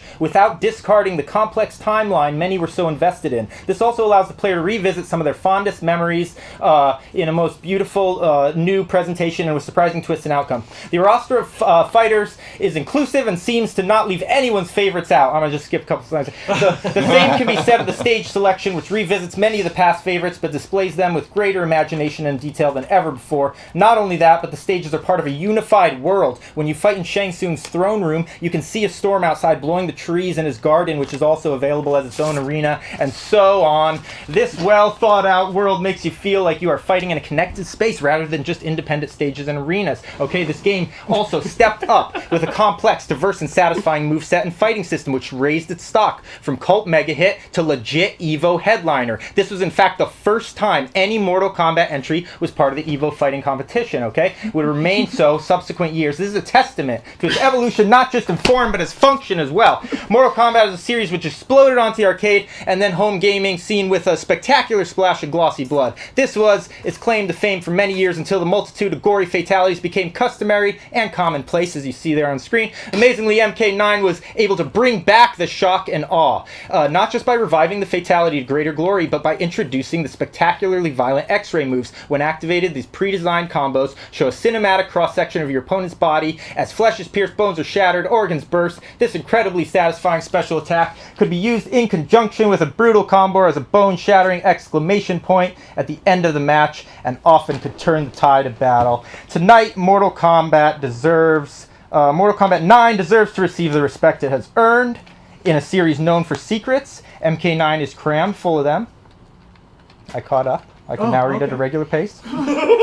It strikes a perfect balance between violent bravado and self-aware humor. It's complex enough for the pro fighting community to embrace, yet has an easily accessible spectacle to entertain the most casual players. It's a AAA game that has artistic soul to complement its big budget savagery. Everything it does perfectly, and it does far more than can be highlighted in 5 minutes. Apparently not. I read that really fast. Allies, I appeal to you. Countrymen! If you don't give Mortal Kombat 9 your 3 vote, don't give it less than your 2. I'm speaking to every single one of you in this room, in this garage right now, okay? I'm going to read the sentence I skipped over since we have extra time. From Sub-Zero to Reptile, Sindel to Johnny Cage. Not only are they all here, but these character models are the finest representations of those fighters in the series across the board. The same can be said for the stages. Mortal Kombat 9, everybody. Let's get it into the Hall of Grace! Oh my god! I made it under time. First time. Yeah. Is that the first time you've done it under time? Yes. Yeah, I Well didn't done, intend on reading that fast, though. I hope that didn't hurt the presentation. Oh, Rap God. if anything, it helped it. Okay. Rat. That was electric. Wow. Does anyone have a question? Whew. I'll start it when you. Which characters were added for Mortal Kombat 9? Mortal Kombat 9 didn't have any new characters other than the DLC characters from what I can think of, but it just had the perfect selection. You know, some of the Mortal Kombat's left out strangely, you know, people's favorite characters. This one just had, like, I didn't know a single person that this didn't have your favorite characters. It had about 24, I think, main characters. The Mortal Kombat Armageddon, which was one of the last 3D ones that had every character in the game, had over 60 characters. So they picked half of the characters that exist, and it was the perfect half. The perfect half. Nice. Can't argue with that. Yeah. Everyone was in there, Kyle. What's your favorite fatality from the Mortal Kombat franchise? Is it in 9? Oh, man. That's a nasty question, Huber. And the way I'm going to answer it is... My favorite Mortal Kombat 9 fatality is Sindel. She, as you know, has some sonic powers, the power of her voice, and she sort of cradles the side of your head and screams into your ear, and the other side of your head explodes, and everything comes out of your head. That's my favorite in Mortal Kombat 9, Huber. But does that answer Huber's question? Oh. I think it does. It sort of does. It's your favorite of any Mortal Kombat? Please answer the representative's question. And you're piling on. California. It's okay, I'll take Hey, that look, answer. in the past, in this moment, tonight, for the Hall of Greats, that's my favorite fatality. In the past, I don't know. I don't know what I believed in the past, but tonight... Someone in chat reminded me of this. There was the what's his name? Goro? Yes, the yes. pre-order bonus scandal was a little weird, wasn't it? Was that 9 Was or there 10? Was that 9? I think that was 10, yeah. That was 10, Yeah. yeah. Okay, yeah, I thought so. What? No scandals. No scandals. It was just Were there microtransactions? perfect. Yeah. I mean, there were DLC characters and costumes you could buy. Were those good? But, yes. It had the crypt, right? It had the first-person crypt? Yeah, it had the great crypt, the perfect Yeah. crypt, everything. The perfect crypt. The thing about the Kratos is in it? DLC is it was great characters. It was Rain, it was Scarlet, it was Freddy Krueger for the first time. Someone from the Universal Monster universe was brought in, Was which is Alien incredible. In this one, or the That was Xenomorph? 10. Yeah, Okay, yeah. yeah. I'm getting And confused. not only that, but it had, you know, the classic costumes. You could get all the classic costumes that looked so good on the 3D models. They were the perfect version of all the, you know, classic ninja outfits that you're thinking of from the going all the way back to the original trilogy. You know, Mortal Kombat 1, 2, and 3 is really what set the foundation for what everyone loves, and they brought back so many elements from that trilogy. Did this one have the that mode, the your pain, your whatever, the like? You know To what I'm talking test about? your Yeah, might. Test your might. They had a few mini games like test your might, test your skill, test your luck. Right. But these were not, you know, on the 3D games, they started relying sort of on the, like, Mortal Kombat Chess, Mortal Kombat Racing. They sort of started relying on some of the ancillary type modes. But this one, it had them, but they were just like, it was like extra gravy that you could eat it if you want. You didn't have to. It had nothing to do with, you know, it didn't take away anything from it. You talked about Mortal Kombat being an Evo, but it did not stay at Evo as long as other fighting games in order to develop as big or as long-lasting of a fighting game scene as other series. Do you think that is a testament to its quality?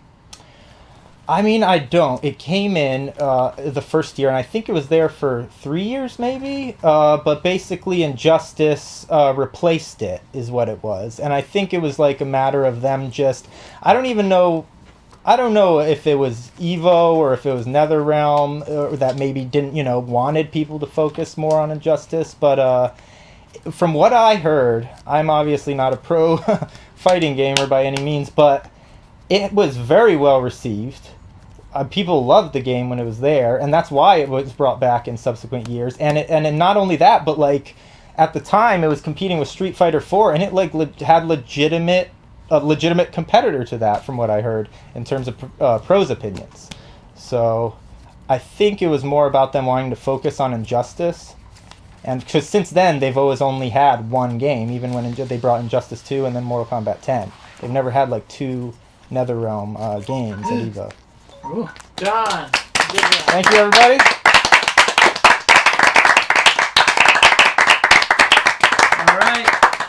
Who's next? Me. Yeah. Okay. I'll just switch. Is this the last one? No. There's one more. Kyle hasn't gone yet. Kyle's Last. Okay, I Oh. Thank It's you. gonna be Mega Man Legends or Spider-Man. Much like Brandon, I prepared a video, so Damiani, as soon as Jones is back over here, we can roll that. All right, Ready? here we go. Let me turn it up real quick. Sorry. Yeah. And, I'm going to mute you all for this. Okay. Yeah, I'm don't on you cue now. it yet, but I'll start. All right, I'm What? close up on you. Okay, hi. I'll start now. All right.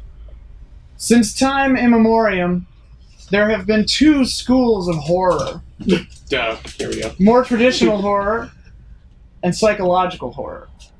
The latter has always been my fave, and with the dawn of the PlayStation 1, we had 2 camps, 2 juggernauts of video game history in the horror genre. That of survival horror of Resident Evil, and roll it, Damiani, the psychological horror of Silent Hill. I'm bringing Silent Hill 2 tonight because I think that it was the culmination, if you will, of everything that Silent Hill 1 brought to the table. Silent Hill 2 clarified it, refined it, and just perfected, dare I say, this particular brand of horror. And the main character, James Sunderland, everything in this game is motivated, is driven by James's own guilt. And the world of Silent Hill, while thinly defined in the first game, is really solidified in this game in, I think, a very, very compelling way, where it's never exactly defined, but you definitely get this eerie sense that the town itself is punishing you.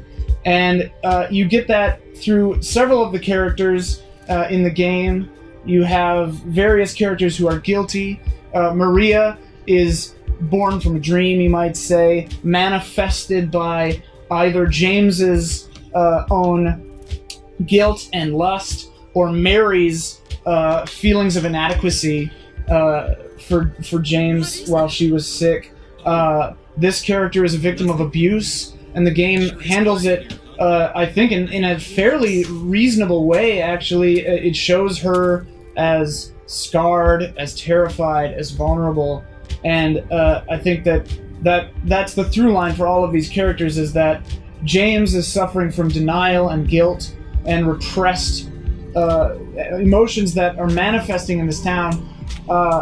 So narratively, I think that this game is very compelling, very interesting, and I think that the game itself, gameplay-wise, is hugely improved on Silent Hill 1. I think that the gameplay was quite good for a survival horror, a psychological horror kind of game. James is not an adept fighter. He can't protect himself very well. I think that that's manifested in the controls and in the availability of certain weapons for him to use against the monstrosities that the town is manifesting to punish him for his deeds that he's manifesting himself.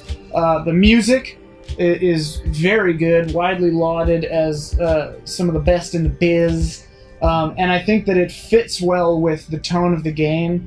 James, honey, But overall, there's just a feeling to Silent Hill 2. There's just this vibe that gets into your heart, and it affects you on a level that you don't see in a lot of other video games, I think. Like, this is a game that gets its hooks in you and stays with you for the rest of your life. You sort of empathize with James in a lot of weird ways, and it makes you feel almost like dirty also and guilty also. And I think that that's hugely impressive for a video game, not only of that time period, earlier in video game history, but just in general for a game to be that affecting emotionally, while still being compelling and fun to play and interesting. Just reading about the background of this game and the characters and the different endings that you can get is hugely interesting to me. And I think that that's really something special in the video games industry. Plus, it's just, oh man, it's got such good vibes. I'm just like looking at the footage here. But yeah, Silent Hill 2, I propose that it is one of the greats. Certainly, I think it's one of the chief horror games of all time, and one of my personal favorites.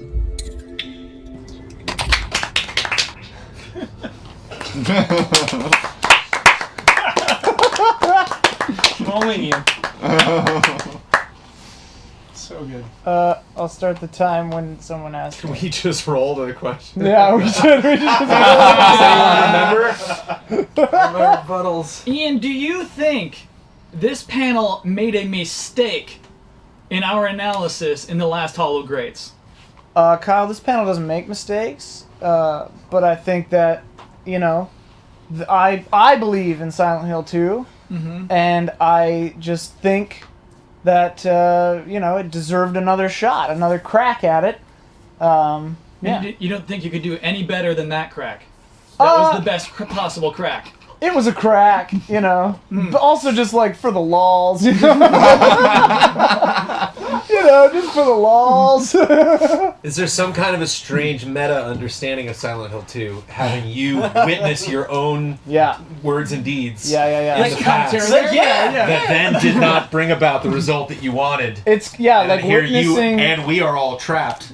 Witnessing these events Past occur failures. again. Yeah, for sure. I'm going to be addressing this to past Ian. Sure. So if you could take this question on that person's behalf.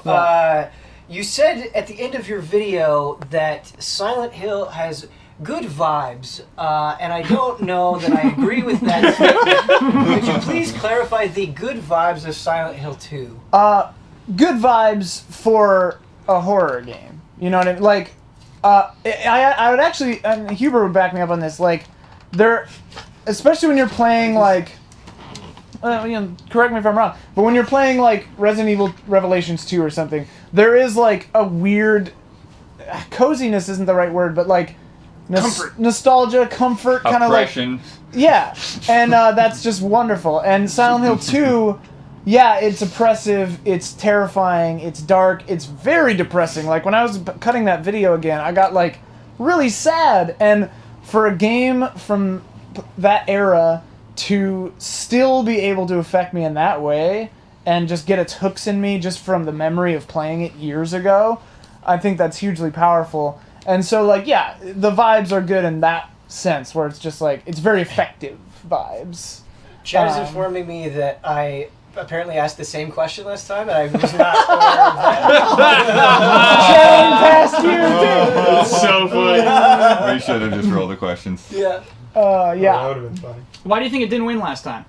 I think it got edged out by two of the other games that were there last time, and you know that's the way the cookie crumbles. That's okay. But I do really think that, to me, in my heart, there are like the two kind of paths of horror games that were sort of not begun by, but like really entrenched by Resident Evil and Silent Hill. And, you know, they kind of went from there. There was a divergence, and we've got Resident Evil in there, and I would love to see Silent Hill 2 in there because I think it is the most representative, the best representative of the Silent Hill series, of that psychological kind of horror path. But yeah, I think it's great.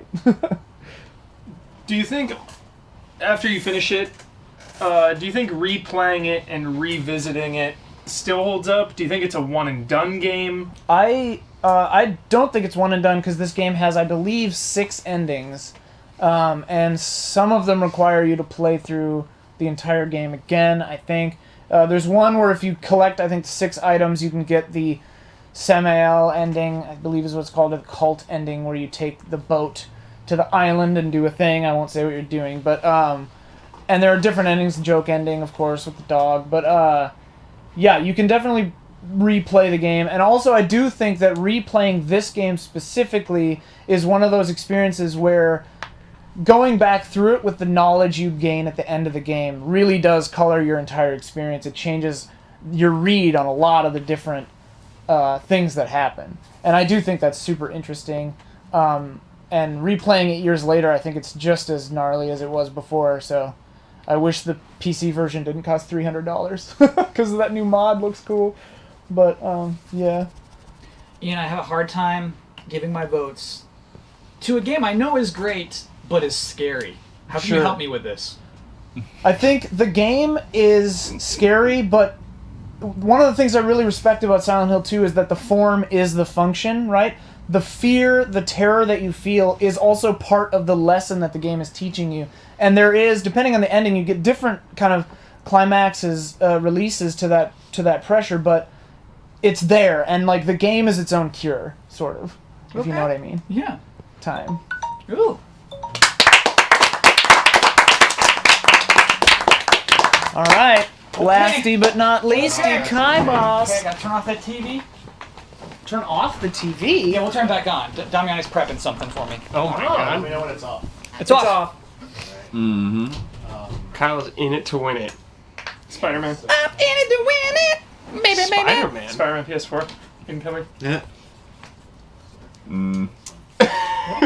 I've seen 2 guesses from This- chat that this- I think this is are my on the clicker. money. And it is a laser pointer too. Check this out. Will it be a salty run back? Kyle has brought a laser pointer to It's the not a salty presentation. run back, I don't Maniac. think. What a maniac. Wait, what? Where would you like? Wait, a college professor? I think upper right was fine. You don't have to move it. Oh, chat, yeah, sorry, we didn't realize, I forgot that our camera was over the It's a old, black screen right now. If you want Cool. to do it. the old edge thing, which would have shown a bunch of wrong last time's games. That's why you only saw Ben's shirt or whatever it was last time for Ben. When you want to control it, I'll stop clicking and stuff. Mega Man. Oh, stop clicking, dude. I'm good to go. Or Spider-Man. Alright. You Yeah, need what's to tell gonna Well, me. I have to click the Pins and needles. presentation scene. Right now we're on Loot the box, dude. game Don't know what I'm shot. gonna get. Oh, okay. We can't see anything. We can't see a Pokemon thing. Go. It's Cracking black a screen. pack. Oh, for us. Got it. This is it. sorry, this is what they see right now. Okay, yeah. So Flip it on over. Okay, gonna flip it over so they see this now. Okay, all right. I'm gonna have a rough pace. All right, there you go. So I'm gonna stop clicking now. Okay. Go ahead.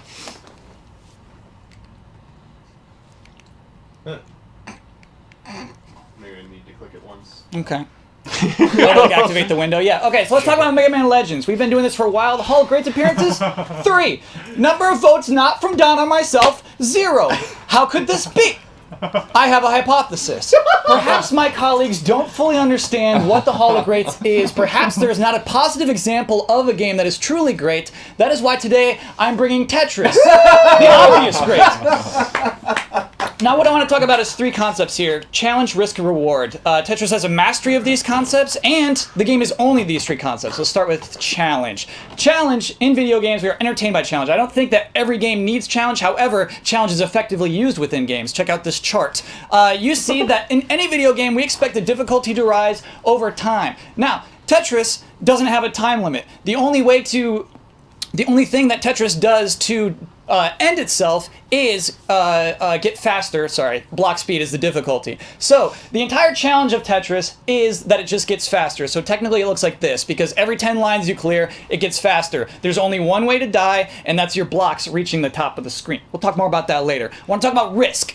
Now, we have more fun playing games that make us feel lucky. We wouldn't like Pokemon if they just broke, if every time that you threw a ball, they went in there.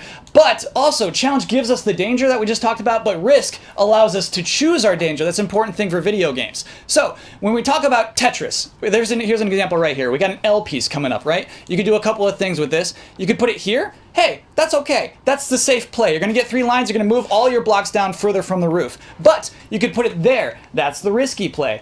Oops. That's the risky play. Now, you are waiting for the line piece. You don't know if that line piece, in this example, is not too risky, but anyway, you're waiting for the line piece. You don't know that line piece is going to come. You're closer to the ceiling. That is the entire gameplay of Tetris. Let's talk about rewards. Video games have a lot of rewards. Cutscenes, achievements, alternate costumes, stat upgrades, character growth, better armor. But when you look at leaderboard status, new moves, in-game currency, Samus in a bathing suit, ammo, Miiverse stamps, also introspection, victory poses, friendship, a star, invisibility, and Mewtwo. But Tetris is simple. Again, when it comes to rewards, it is clean. There is clearing lines, destroying the mess is kind of a reward in itself.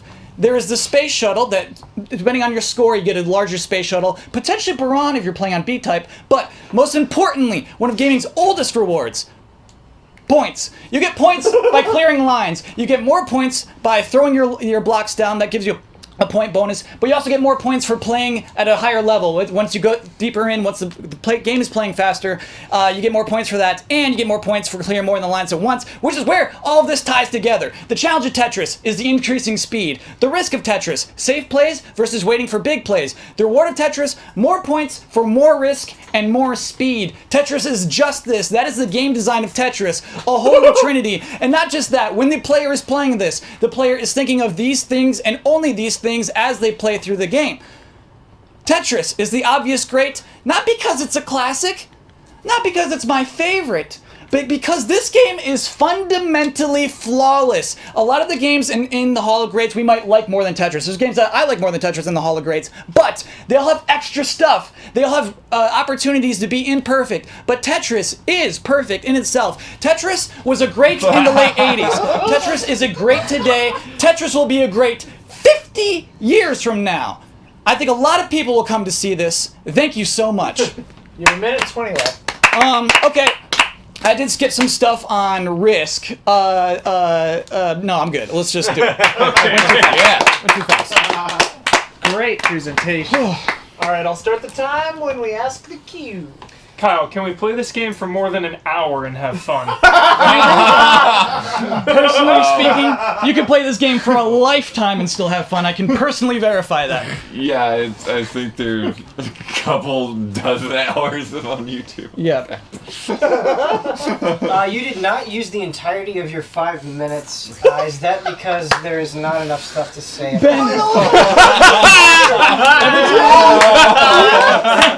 Here's the thing, though. I rehearsed that. Every time I rehearsed, I was over 5, and so I was going real fast like Don. I had 5 minutes of content. I can promise you that. Well, which version of this is it? You can't bring all versions. True. You can. We decided you can bring all versions, but I'm strictly talking about Tetris. Or, sorry, Game Boy. Game Boy Tetris. Okay. If But I you're gonna mean, make me. this would not include Puyo Puyo Tetris or other versions. Because then we lose that simplicity. We lose It's that trinity. just We lose that Triforce, yeah. Not that new one, Tetris, whatever. Right. Kyle, I love Tetris. I respect Tetris, but I don't get pleasure. I don't get pleasure from a high score. So sell that to me. You know, like help me here, because I know that in a way it is a flawless video game. Mm-hmm. It is simply perfect, but you're still just going for a high score, which doesn't really do it for me. So help me through that. Okay, so in voting for the Hall of Greats, a lot of us have to set aside our personal preferences to vote for the games that we know are great. And so while, Huber, you don't care about points, I just heard you say, you know this game is great. Yeah. You know it. It's the obvious great. There are few games greater than Tetris. Yeah. You opened the store, Kyle, so you said it's all versions. So I want to talk about Tetris DS. I want to talk about the ability to infinitely rotate your parts, especially in online play, and how that compromises the game completely, and that's not fundamentally flawless. Okay, let's bring up the Triforce again. So yeah, I guess honestly we have to talk about Game Boy Tetris, the one I love. NES Tetris plays by the same rules. There's not even a hold piece in these games, but I think a lot of the things that made this core game so good continue to stay good today. Fair question. You talked about how it is an obvious great and how we have to set aside our preferences. Mm-hmm. I don't know if that's true. I think that the thing that's important to me that comes before the Hall of Greats is the Easy Allies part, where this is a reflection of us and who we are. And I guess, like, I don't want to pick it because it's obvious. I want to pick it because I feel the passion. I think you did a great breakdown of why it's so good on a fundamental level, but I want to know, like, how do you personally feel when you're playing it? Ben, I'm willing to say this. I think I've played more Tetris more than any of the other nominees have been played by the people who brought them. I love this game, Ben. I play this still today. My passion for this game is clear in just the hours of streaming it, the fury that this game brings me, the rage, because most of the time it's yourself. Tetris is you versus yourself. Again, we're going back to points. That's what it is about. Like, there's no leaderboards. It's your own score, your own achievement that you're really trying to surpass. Skill. Yes. Do you have any cool facts about this game? I hate all the cool facts. Okay. I'm just like, did you know this started off in Russia as like a late-time project? I was like, okay. All Kyle, right, we know. Do you think you would have played this game as much if you did not have a personal vendetta against someone? No. Revenge is the best. Yeah. Okay. It works for Steve We need the Sister. rewards list back. We need the rewards Revenge. What is the context of Tetris? No context. Ben, it's the Holy Trinity, dude. It doesn't need it. It's the Triforce. Because when you add context, you have the potential of becoming something worse. Like if you just strip those things away and make it only the game. You didn't talk about music or sound effects at all. It's got lots of music. It's got memorable themes. And Yes. Some sound effects I can definitely hear. Yeah, I thought Do you about think that those are when Damiani said every consequential, or- soundtrack has a bad one. It absolutely has one bad song. Yeah, obviously the Tetris track, is one of the most iconic video game tunes, even though I guess it's a Russian song first. Yeah. But it's associated with Tetris more than anything because of the game's popularity. But yeah, those are two good tunes, and everybody loves a little ba when you get a Tetris. It's a good feeling. Have you forsaken Joey? You didn't mention any of the characters. I did. I had 5 minutes. I had more time. I had a minute and a half. Yeah. Joey's real good. Joey's the J piece. Well, actually, it kind of goes into strategy and the risk, in that the pieces have disproportionate percentages. Okay. Is that true? I didn't know that. Yeah. And so a line piece is more rare, and a J is the most common piece, which helps you build around a J coming up. Great presentation. I love that. Good fake out. Okay. Wow. Now, I gotta say, the weirds in chat called it is because Damiani put these in alphabetical order. Look at this. Yeah. That's how I call That's it. a low blow, Damiani. Damiani. That's a low blow. Oh, yeah. You should have Yep. worn a Mega Man Legends shirt and ripped it off. Yeah. And then... Because that was the thing. I was hoping when Halo and Miss Pac-Man was still up, I was like, yes, the Mega Man fake out's gonna work. also, earlier I was singing the Tetris song not because I guessed it. I was just singing it because it's great. I don't think anybody thought anything of it. Some people thought I was bringing it. Okay, so now we will set up the chair for the confession cam. Kyle, do you want to re-explain how voting works? Yes. And distribute the warehouse? Yeah, so we'll distribute outside. So each of us is about to take a turn sitting in front. You want to turn it on, Damiani? Sorry. Confession cam? Yeah. Yep. This is the confession cam. Each person's going to take a turn in front of this camera to distribute 6 poker chips. We're going to put a mic there. Okay, I'll go back then. So we get 6 poker chips. They're called werehogs. They're emblazoned with werehogs. We get 3 for one game, 2 for the game we want the second most, and 1 point for the game that we want the third most in.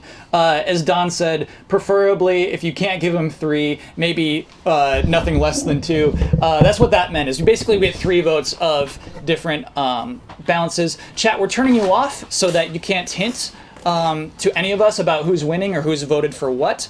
We're going in the order that people had to give their presentations in. Showing it again? That is pretty much it. They should be short. They shouldn't be a long deliberation. Damiani. But yeah, let's go. Do you have the order? Do you have the cards? I just want to see. We can remember the order. First was Jones with Final Fantasy VI. I have the cards in the order. Cool. I don't know if I've ever been more unsure about my votes. It's a tough time. It's Yeah, tough. where's the... It's tough Oh, for me. I think I've got it. That looks good, Jones. That looks I know, good. This is great, yeah. Easy pick. Good stuff, man. Hi. All right, let's do it. Let's do it. Sorry. You can just leave it on confession cam. Yeah, someone's walking in front of the camera, so I think that. Go. Yeah. me mute this for you. Wait, I used the other one, so just leave them all on. Oh, I need I meant like I'm muting, not Mike, I'm muting any other audio source and XSplit, that's all. Just in case something weird happens. Alright, Jones, you're first. Yeah. So. Give him some cheat. He needs his cheat. Where are they? Oh, they're in here. My phone is just They're right. They're right here. Make sure you don't have any white. Funny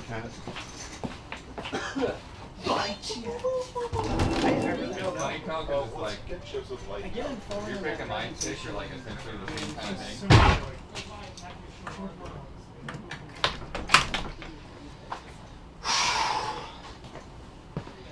Try not to get emotional. I got emotional getting ready for tonight. Bringing a game I care about so much. But boy, look at this list. So we still got it up here. All right. So I can't vote for my own. I think. Okay, then and then that, and then one. Okay. Boy, gotta snub some games. Gotta snub some Batman tonight. I don't know if I'm getting a big Batman vote tonight because there's some really, really good games on here, and there are some games that I was excited about Arkham City, and I love Arkham City, but I gotta vote for Tetris on something. Gotta vote for Halo. Gotta vote for Bloodborne. I think I'm gonna go 3 for Tetris because that game is one of the best games that's ever been made. I played that on the Game Boy, like absolute craziness. I was really impressed, and I liked Halo a lot. I'm gonna give Halo the 1 vote, let me put that in there. Where'd Halo go? Good job, Halo. But I just think Bloodborne is just a graphically more impressive game. I just think looking back, I think it is just more visually and graphically impressive. A little bit more into the lore of Bloodborne now than I am at Halo, even though I like to make fun of Bloodborne a lot. So yeah, there we go. There's my 2 slots. There's my votes. Thanks, everybody.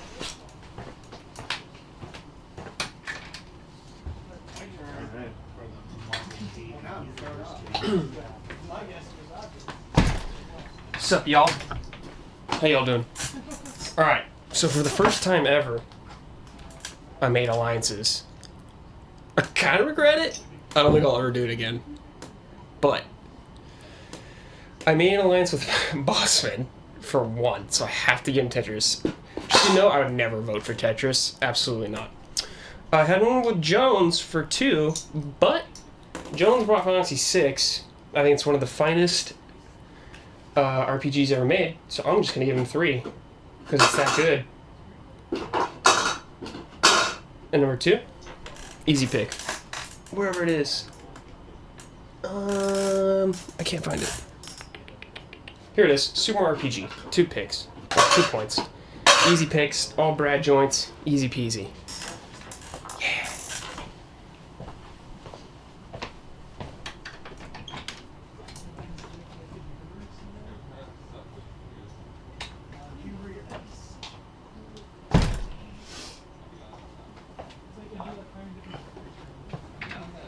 Okay, where are the things? Alright.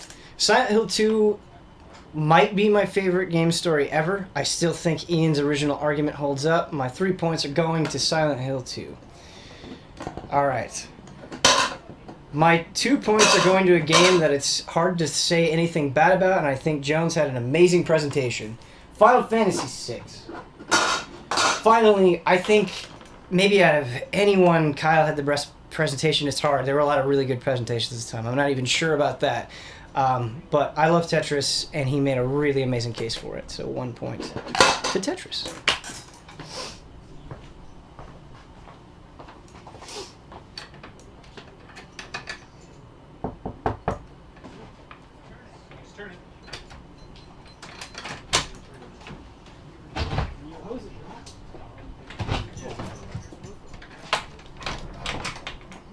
Sup, y'all? Sup, y'all? Sup, y'all? Alright. You know, one game on this list I crave every day. You know I'm not making this up, chat. Nearly every day I crave hitting things with a Kirk hammer. Bloodborne's one of the greatest games of all time. Easily getting 3 votes. Boom.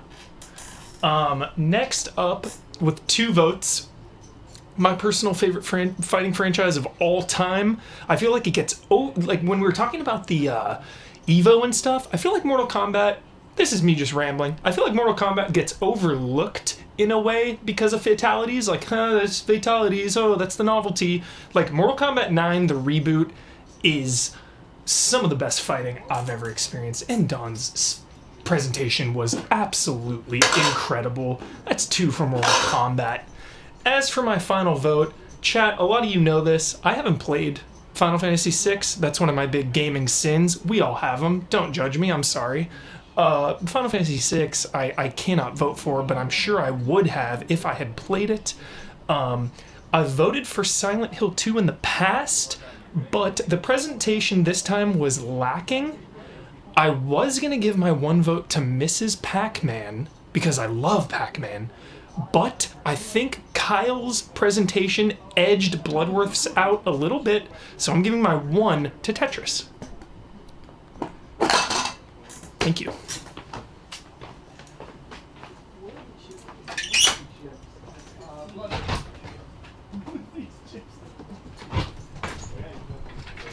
Oh, you got it.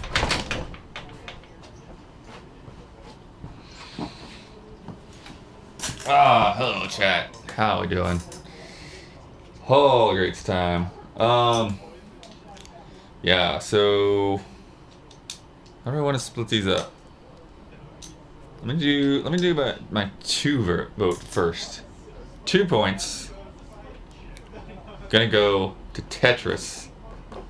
I very much agree with Kyle's arguments. I really thought Kyle did a great presentation for a game that, like, as with mine with Miss Pac-Man, it's hard to relay what makes it great after all of the improvements we've had over all these years and what makes it timeless. And I think Kyle did a really great job of that. And of course, Kyle has put in the time to prove that it belongs, that it is absolutely one of his favorite games.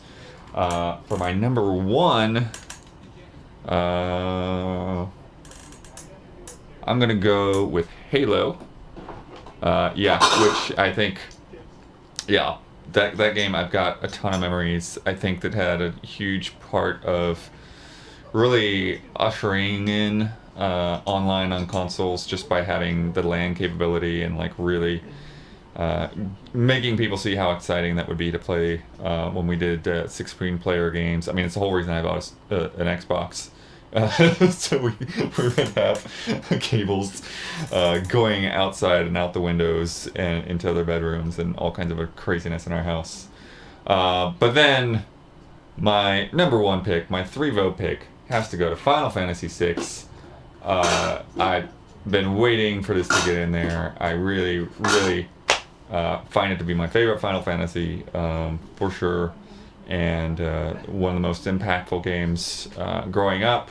Incredible music, incredible characters, incredible storyline. Just love it all the way through. Plus, man, if this doesn't get in tonight, then I'm gonna have to bring it back because Jones is not gonna come back. So it's gonna be on me, and I don't want to make that fight. But yeah, there we go.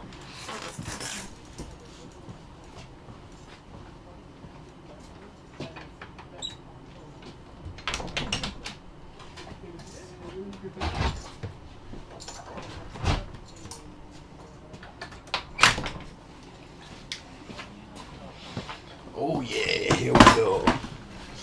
We're having a discussion about how we could give, like, 1 chip to 6 different games. Interesting discussions about the future of Hall of Greats. Where are the games? Alright.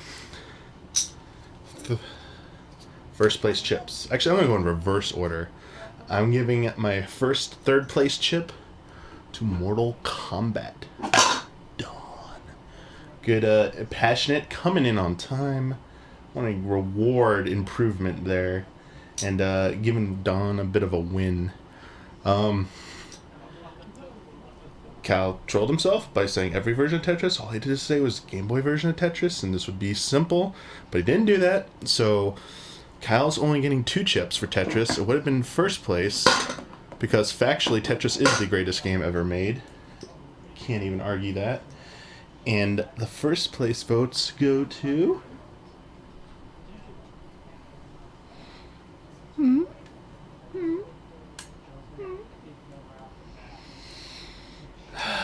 This hurts a lot, because I don't even believe it's the best game in the series, but a lot of heart and a lot of emotion went into this, and I think it was another person who needs a win, and I do think, despite me thinking a different entry in the series is superior, I will not debate the merits of Final Fantasy VI getting those first place votes. We're done.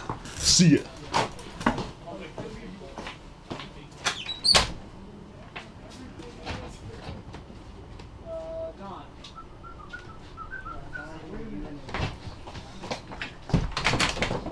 Hello, everybody. Okay, 6 chips here, so let's see. This is tricky. Let me just remember where I wanted to put this. Okay. I got it. My 1 chip, my 1 vote, it was really tough. You know, Ms. Pac-Man is one of my very, very favorite games from back in the day, and I think it has so many similarities to Tetris. It's funny, both of those games are in the same night, where they're just like simple perfection, and it's about beating your own high score, and that actually, it doesn't need an ending, because the ending is within yourself. But I gotta say, it would have gone to that, but Ben's presentation on Halo really focused my thoughts on what I loved about that game, and I didn't get to play that back in the day. I didn't play it actually till much later, believe it or not, the first Halo, but Ben's presentation was fantastic. So mainly on that, I'm going to give it to Halo, and I've got a statement to read for this. Funny Kyle brought Tetris, because I probably would have voted for it nevertheless. However, let me just pull this up real fast. And, okay, here we are. In compliance with and under the obligations set forth by the amended and ratified Haag-Bossman Accord, my 2 vote goes to Tetris. So that's right here. Okay. And then last but not least is my 3 vote. Very difficult. Very, very difficult. But it's going to Batman. Oh, I almost put it in the wrong one. Batman, Arkham, yeah. It was an unbelievable presentation also. Full of passion, and I think all his answers during the cross-examination phase were outstanding. Huber really reminded me how wonderful that game feels to play. And I had forgotten, believe it or not. So, there it is, everybody. Enjoy.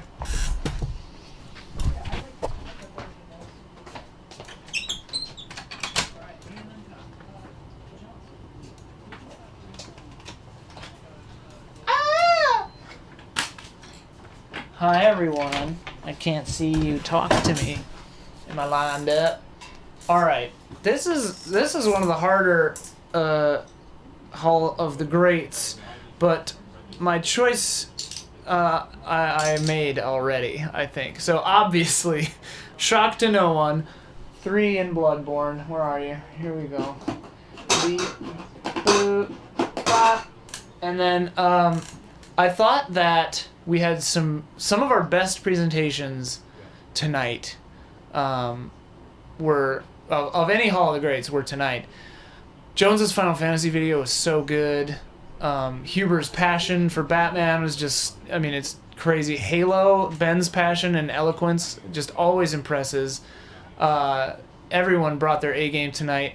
I really do think that Don just crushed it with his Mortal Kombat. That shirt reveal, while hilarious, was also just his passion and like the study he put into it. So I'm gonna do my 2 for Mortal Kombat. Honestly, I think it's a great game personally, and also I just think Don did an amazing presentation. And I actually was considering bringing Tetris next time So I'm gonna give my 1 to Kyle. He did an amazing. He took it seriously. He did an actual good presentation, really good presentation. And I do think Tetris is like fundamentally flawless, as he said. I love that game. So yeah, that's my 3. Here comes Kyle.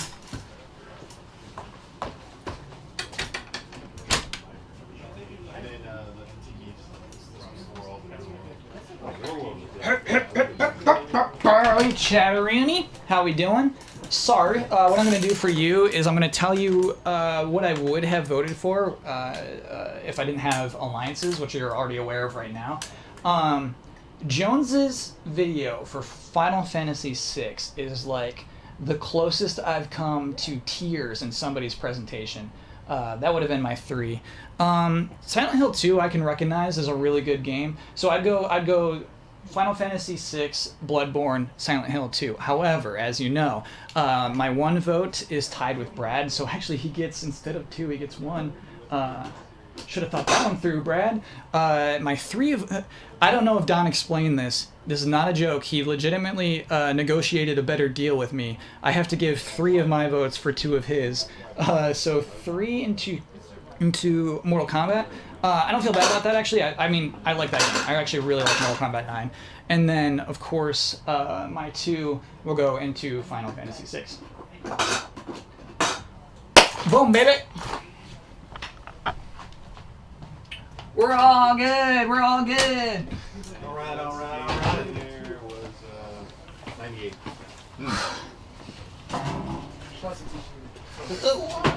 So Damiani's now going to tally these up. Tally up the votes.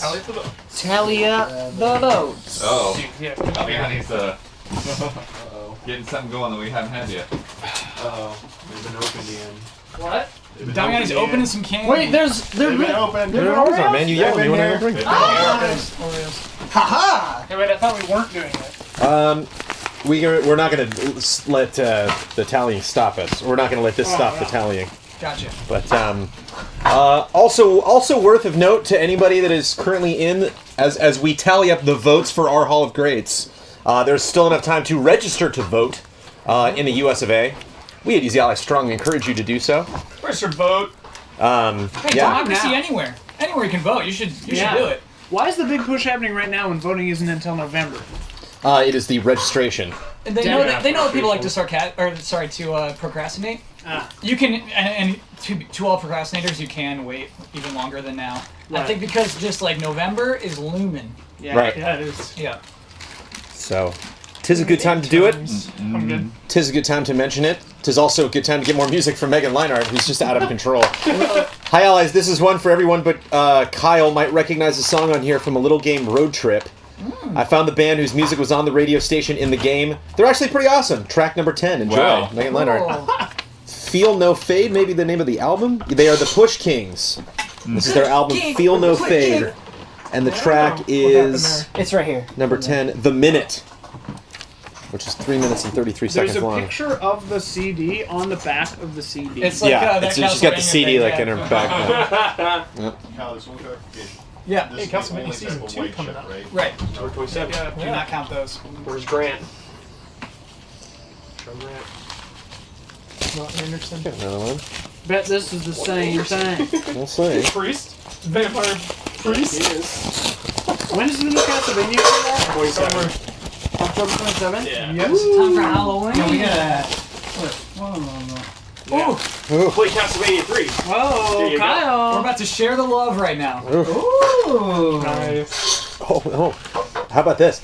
Dear Ben Kun, here's volume 1 of my favorite manga anime. Maybe one day you'll get around to reading it, watching it. I hope you'll enjoy it as much as I do. Don't slack. You know who this is from. Whoa. Well, I made a promise with some people that after I finished Dragon Ball Super, the next thing would be Hunter x Hunter. And guess who finished Dragon Ball Super? Ooh, Ben. Yeah. Congratulations. Hunter x Hunter time, baby. Thank you. Add to the pile. I think this is Vaughn. Did Vaughn send this? If you did, I love you, Vaughn. And we can't. Sorry, chat. We still can't read. You because can't full of see chat spoilers. so we don't get No. spoiled. But if it's No, not that. Thank you to whoever sent it. Got it. You doing that big boy or not? How much time we got, Damiani? I'm alive, kind of too so far. I also Alright. just That big boy. on the record, I think the ending to Dragon Ball Super is amazing. Yeah, whatever. Yeah. Get on the cam. So, Ben, you're ready for January 16th, right? Yeah, I'm ready. The problem with really liking something and watching a lot of it is that by the time you're done, you just kind of want more. Yeah. And so I think I might just slowly, as we build up to January, watch all the Dragon Ball movies, watch all the Dragon Ball Z movies. Yeah, that's what I've been maybe doing. watch some OG Dragon Ball. It's just I enjoy being in the Dragon Ball world so much. It's something where like if you had a randomizer, I guess you know what? I've never seen GT, so maybe. Yeah. I just don't know if it's worth the effort when there's so much to watch. It's not. Okay. It's not. Yeah. There's too much So. good stuff out there, you know? Yeah. But, yeah, I know a lot of people slag on Dragon Ball Super for a lot of reasons, and I think some of those reasons are valid, but I ended up really liking the last arc a lot, and I thought the conclusion, for reasons that I will not go into, was super satisfying. Super satisfying? Super satisfying. That was unintentional. Super blue Yeah. satisfying. Satisfying. Slag. Kyle, I'm a little bit worried, though, and I honestly think this is, like, maybe 10% of the reason why I have not consumed Hunter x Hunter yet. Not the whole thing, but it's something that has just been so hyped up for me that I hate going into something with that many expectations. Yeah. Not just, from the internet, but from people that I trust and really respect. I think you almost don't want to let them down. Yeah, I get you. So, It's yeah. not ours. Not a PO. I know. Wrong address, wrong everything. Oh. yeah. Oh, whoops. Oops. What'd you see in there, dude? Just a letter that was not addressed to us. I was like, huh? And then I looked on it, and that's not our PO box. Not even close. Was it personal? It looked like a personal letter. It is a birthday present, so I hope they Oh, bring that back as no. soon as possible. We have accidentally received someone else's birthday present. Is it a Nerf gun? USPS, how could We you? will return it to the sender. Oh, no. Or to Wait, the we don't need to intended return it to the recipient. sender, right? Yeah, intended recipient. I think we should put a pack in there. Is kind of Yeah, that good. Jones, let's do Oh, some sure. Pokemon Yeah, packs. right. Yeah. Any Wait, pack for will real? do. Not for real. Such a good idea. Not for real. Not for real. Of course. Well, Can you imagine how freaked out they're gonna because be there are for people that that are ball? weird about magic Hey, it's a cards. federal offense. Just like a spirit reader. Just, Yes. Yeah. That's a great idea. dude. Maybe- that one might be a little too good. Pay it Yeah. forward. Yeah. Destroyer Saurus, perhaps. Yeah, don't waste that. Keep those. No, no. Pay it It's forward. a person's birthday. Those are yeah. foils. Exactly. They don't Yeah, play don't Yu-Gi-Oh, dude. start off a lifelong mystery nightmare for these people. Yeah, right? When they're like, They're gonna have no but idea. hey, Grandma, why'd you throw in that random Magic the Gathering card? Or maybe She's a like, I lifelong- didn't throw in a Magic the Gathering card. Maybe a lifelong passion. Yeah, it might be the best birthday ever. Yeah. A gateway. Your glass half empty, half full. Just like Waluigi. Yeah, get him in. All right, that might give them nightmares. That might send the wrong message. We could just do a personalized note that's like, get it right. Get our address right. What about Rufus? No, I don't think the address is correct, right? The address is not ours. It's incorrect if you wanted to send something to us. Give him a Tony Right. Hawk That's what 5. I mean. USPS. One can only assume it is a correct. Just give him Tony Hawk 5, The man. person at the post correct office post just office. handed us the wrong thing. Get rid of this. Like 3 copies. Yeah, here's all of Xbox 360. That's really funny. Hall of Greats is a good idea that we have. This is fun. Who came up with this? Wow. I can't remember. It's at just the right time away from the next one, I think. Yeah. 4 months, you really start to miss it. Yeah. 3, it just I'm on count it. ever so gently I'm creeps gonna up on count you. Oh, we have to bring All right. something up. You got a Uh-oh. tie? I cannot do the order of reveal because our top two tied. Oh, Yeah. cool. Well, So, it'll be Nice. reveal Same the time. tie at the end. Just do it in order. yeah. Yeah, just do it in order. Well, what order? Oh. Alphabetical? No, number. Least votes Lowest first. to most. Okay. And then let us know when we're at like 3. We have 3 left. Gotcha. The one who is not in. I guess, yeah, just pick one to announce first. Actually, and no. then Yeah, do 3 left. No, And then please. announce the 2 winners from those 3. Well, wait. Yeah. Because I like before the rules were, It's different now. it's different now. So Yeah. the tie, both of them just get in. It's Yeah. different Yeah. now. Okay, yeah. That makes Yeah, way yeah. more sense than what we used Yeah. to do. Did any get 0 votes? Yeah, it wasn't a second place tie. That was Yeah. Last time it was a second place tie. Yeah, that makes a big difference. Okay. My mic. Is your mic on? It is on. Here Okay, we here go. we go. So, unfortunately, we do have 1-0 vote. Oh, no. Miss Pac-Man Whoa. received 0 votes. Banned for a year. Banned So for it a year. is banned for a year. Damn. Sorry, blood. Coming in second to last, and little jelly about this. Super Mario RPG with 2 votes. Ooh, little jelly. Losing to Wait, jelly? Why are you jelly? He's jelly of the winners. Jelly the winners. Oh, okay. Just to let you know, Salty. I'm a little jelly about this. Damiani, hard on a Final Fantasy VI night, you know? I know. Yeah. Coming in the next 3 tied Whoa. with all 3 votes. Batman Arkham City, Halo Combat Evolved, and Silent Hill. Damn. All tied with 3 votes. That's the bottom 5. Thank you. Right, we have 4 left. We have 4 left, Oh. so I think this is where it gets Guess I interesting. should have actually done a presentation. All right. Overrated.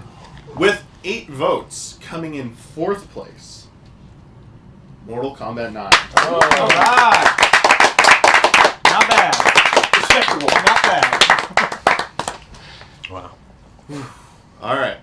So, you want me to reel 3rd place, 1st place? Third and then No, the 2 tell us who winners. the three. Oh, I can't. I don't know if you can do random order.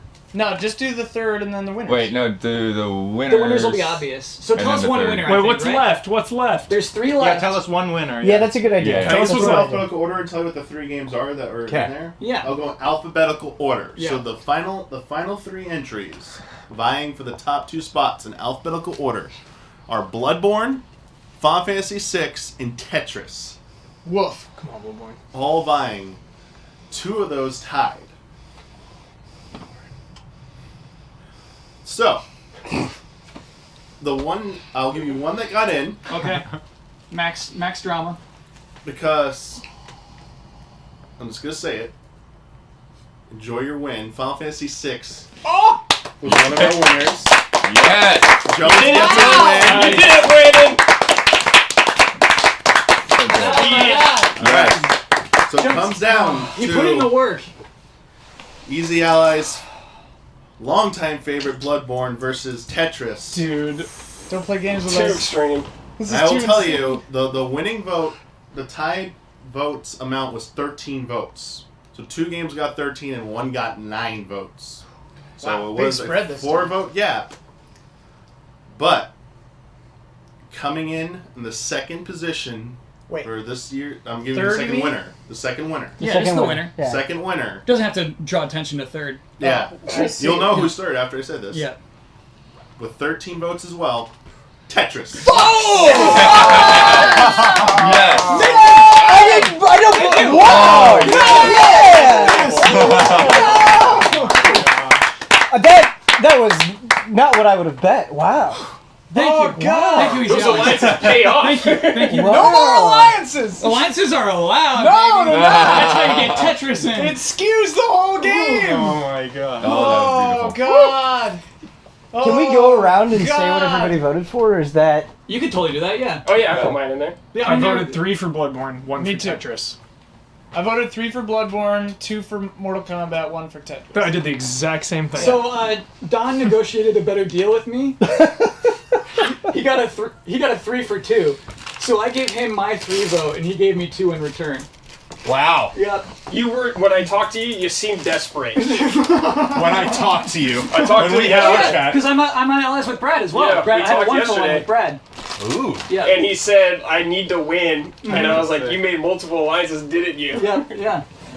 It really... Should note that even with that alliance, you still would have won by. If you didn't get those votes at all, you still would have won by 2.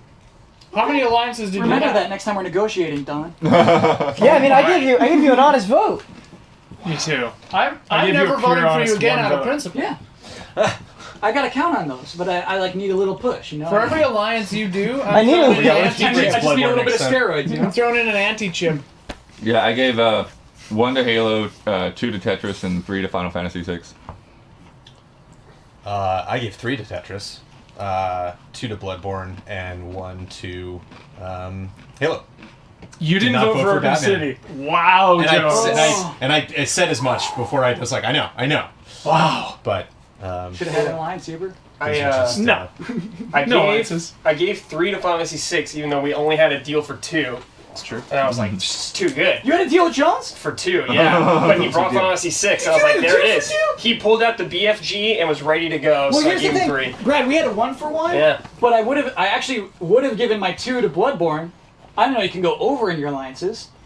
That's the way it goes, baby. Okay. Here's the Big deal.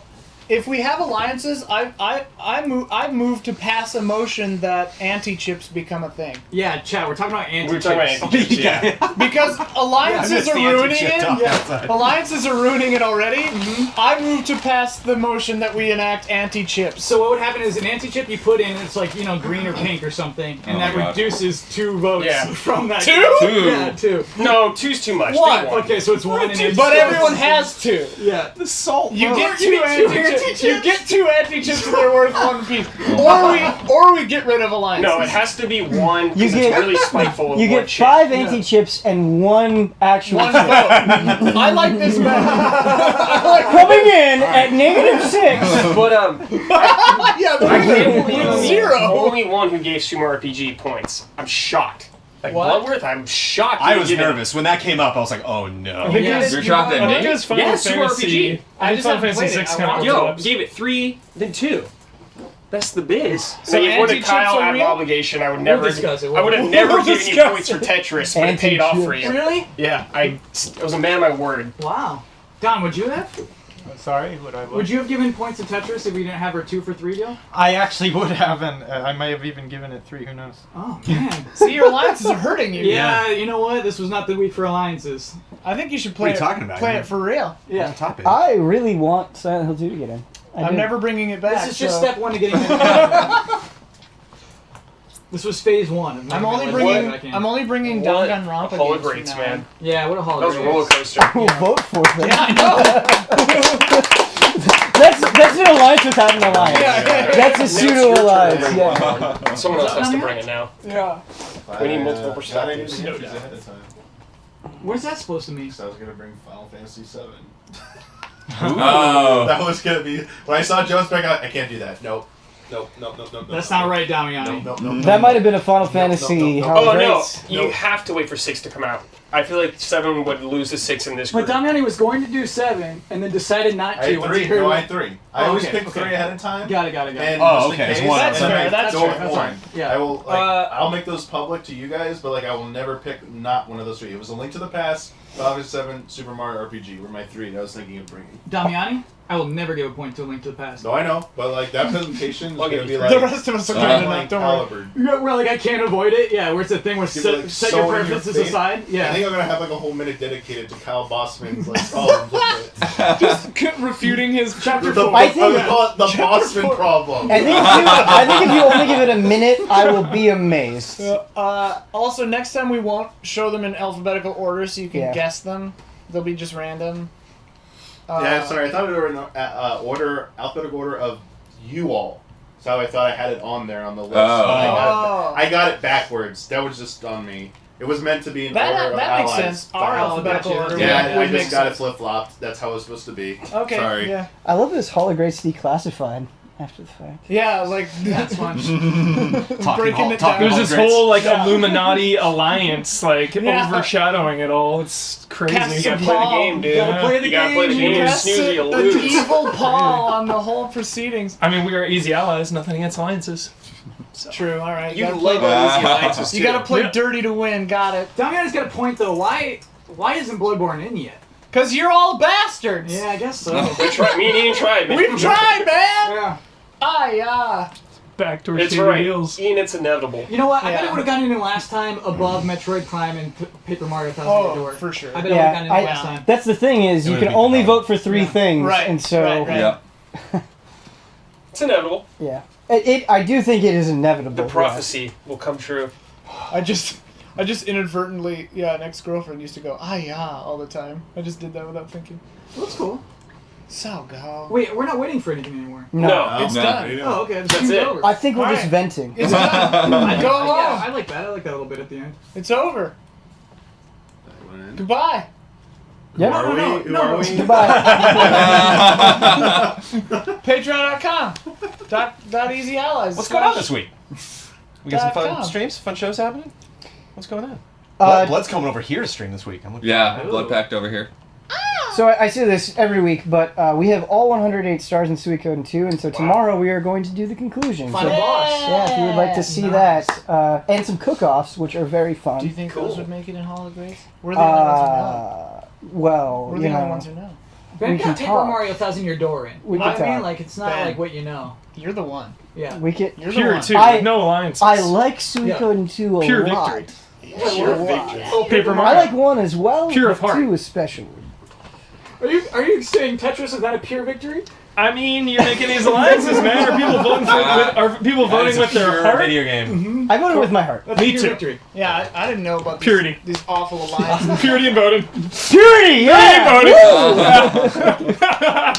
Oh, Lord. Some backdoor shady deals. Tainted win. That's why you don't win. It doesn't feel right. That's why you don't win. Yeah, it's like that thing where everyone has to use steroids because everyone else is doing it or whatever. No, I do think Huber won. Huber won. Huber won. No one voted for his game. I did. No, I got votes. No, none of you, I guess. The only betrayal is Jones not voting for Arkham was City. pretty rough. That is a betrayal. It was such a Batman-centric presentation. It was a really good I was presentation. looking at Jones Those like screens got me, half the got me time. excited. Yeah. What gives, Jones? How does it Over feel? 80 years, one of the best Batmans. Yeah. How does it feel to rob Huber of his innocence? We had a lot of fun tonight, though. Those are some Ruined his hilarious childhood. presentations. His childhood of 5 years ago. Streaming Road Trip Friday night, 9 p.m. Pacific time. Might finish that game this week. Also, might do a bonus game stream any night I finish my homework early.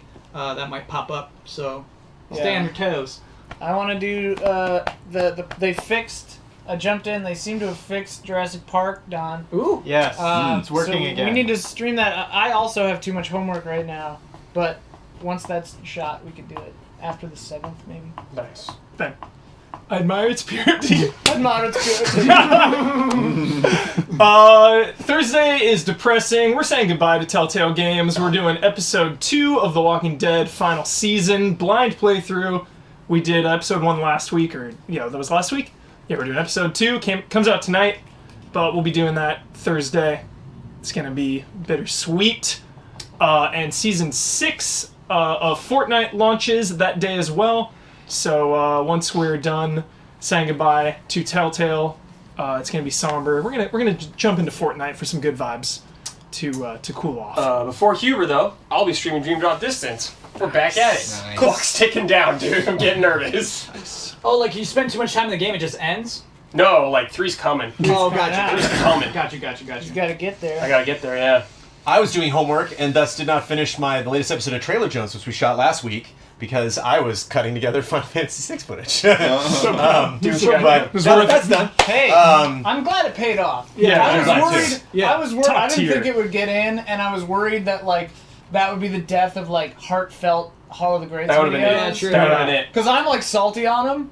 I went first. I was like, oh no. I know. Going first. But Trailer Jones shot. It was console? fun. I had Huber and Bossman on, and that'll go up this week as soon as possible. Sweet.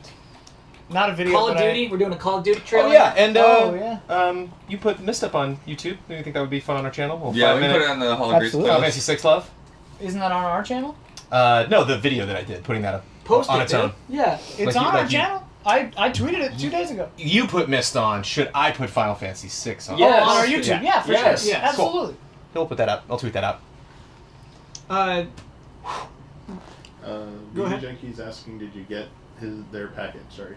Don't think so. Nope, that's it. I got Oh, two things in a package, not for us. We got a package not for us. Maybe the birthday present went to deliver tomorrow. Yeah, maybe they got their birthday present. Wait, with these alliances, are you telling each other what games you're bringing? No. No, that's against the rules. We had no idea. Yeah. All right. Like, if I knew he was gonna bring Tetris, I would not have taken it. Yeah. And if Don told me, we wouldn't have that great moment where he peels that shirt off. Yeah, that's right. Yeah. Okay. All right. In fact, I felt set up. I felt like Don knew that I would respond to his shirt. Like everyone else was just going to be cool about it, but Don knew that I was going to be the one to point it out and say, like, what are the odds that Don's going to have a Neo Geo game? And then he's like, I'm ready for this. He played you like a fiddle. Played right into my hand. Played us like a damn fiddle. He played us like a damn. What is it? Metal Gear. Puppet Master. No more streams, no more stuff to promote. One of these days I'll stream. Coming this, on Thursday. but- Didn't have one last week. What are we streaming next week? On this Tuesday. Oh shit! We're streaming next Tuesday. We're streaming Mega Man 11 is here, and Fist of the North Star, Oh, Lost yeah! Paradise. Oh, yeah, We're gonna do a 1-1. 1-1, baby. It's gonna be a good day. Do we want to do the I whole have month existed or for do this we day. want What's to wait? it? Yeah, let's go. I'll say it Hold again on. in a couple Let's do it. Oh yeah, next month's streams are Yeah. good. Woo shit! Yeah, so that's next week. The week after that, we've got Super Mario Party. Yeah. The week of that, after that, we're gonna do some Call of Duty Blackout. Yeah. Although we have another contender that may replace that. We'll see. Yeah, these are subject to change. What is not getting replaced? What is not getting replaced? October 23rd, Soul Calibur 6 tournament. Wait, that's October what? 23rd. Got it. Oh yeah, Fiasconauts comes out Friday. Forgot about that. And then the It's a weird 30th one. It's a will be really our weird one. Halloween stream. Oh, 5 yeah. hours. 5-hour Halloween stream. Day before Halloween, baby. Still starting in at 6 p.m. costume. We'll just go late. 6 p.m. to whatever. Everybody's wearing a costume. Fiasconauts tomorrow. You'll get it, or tomorrow for $5 and up patrons, and Friday for everybody else. I hope Super Mario Party's good. Dude, me too. We all do. Yeah. Come on. Yeah, I hope dude. so. Come on. The Joy-Cons, man, I'm so nervous. I'm so nervous. If you remain pure, it will be. Yeah, no Pro controller. Pure stream. Pure stream. Well, thanks everybody. Thank you for watching. Support us all over the place. You can follow us in various places. YouTube, Twitch here, Twitter, Facebook, easyallies.com. You can see stuff in your local time zone. But if you want to go to Patreon, you can support us financially so we can keep on doing all this crazy stuff. And thank you for letting us hang out and play games and then do Hall of Greats every couple months. Studio. You do have a wonderful time. We're working on it. Yeah, where we we're crossing our fingers. gave them a thing and they gave us a thing and we We're gave them back a thing. negotiating. So we're just playing tennis with the Yeah, we're with the not studio out of the right race for the one we want. now. Yeah, fingers crossed. Things are developing. More on Thursday morning.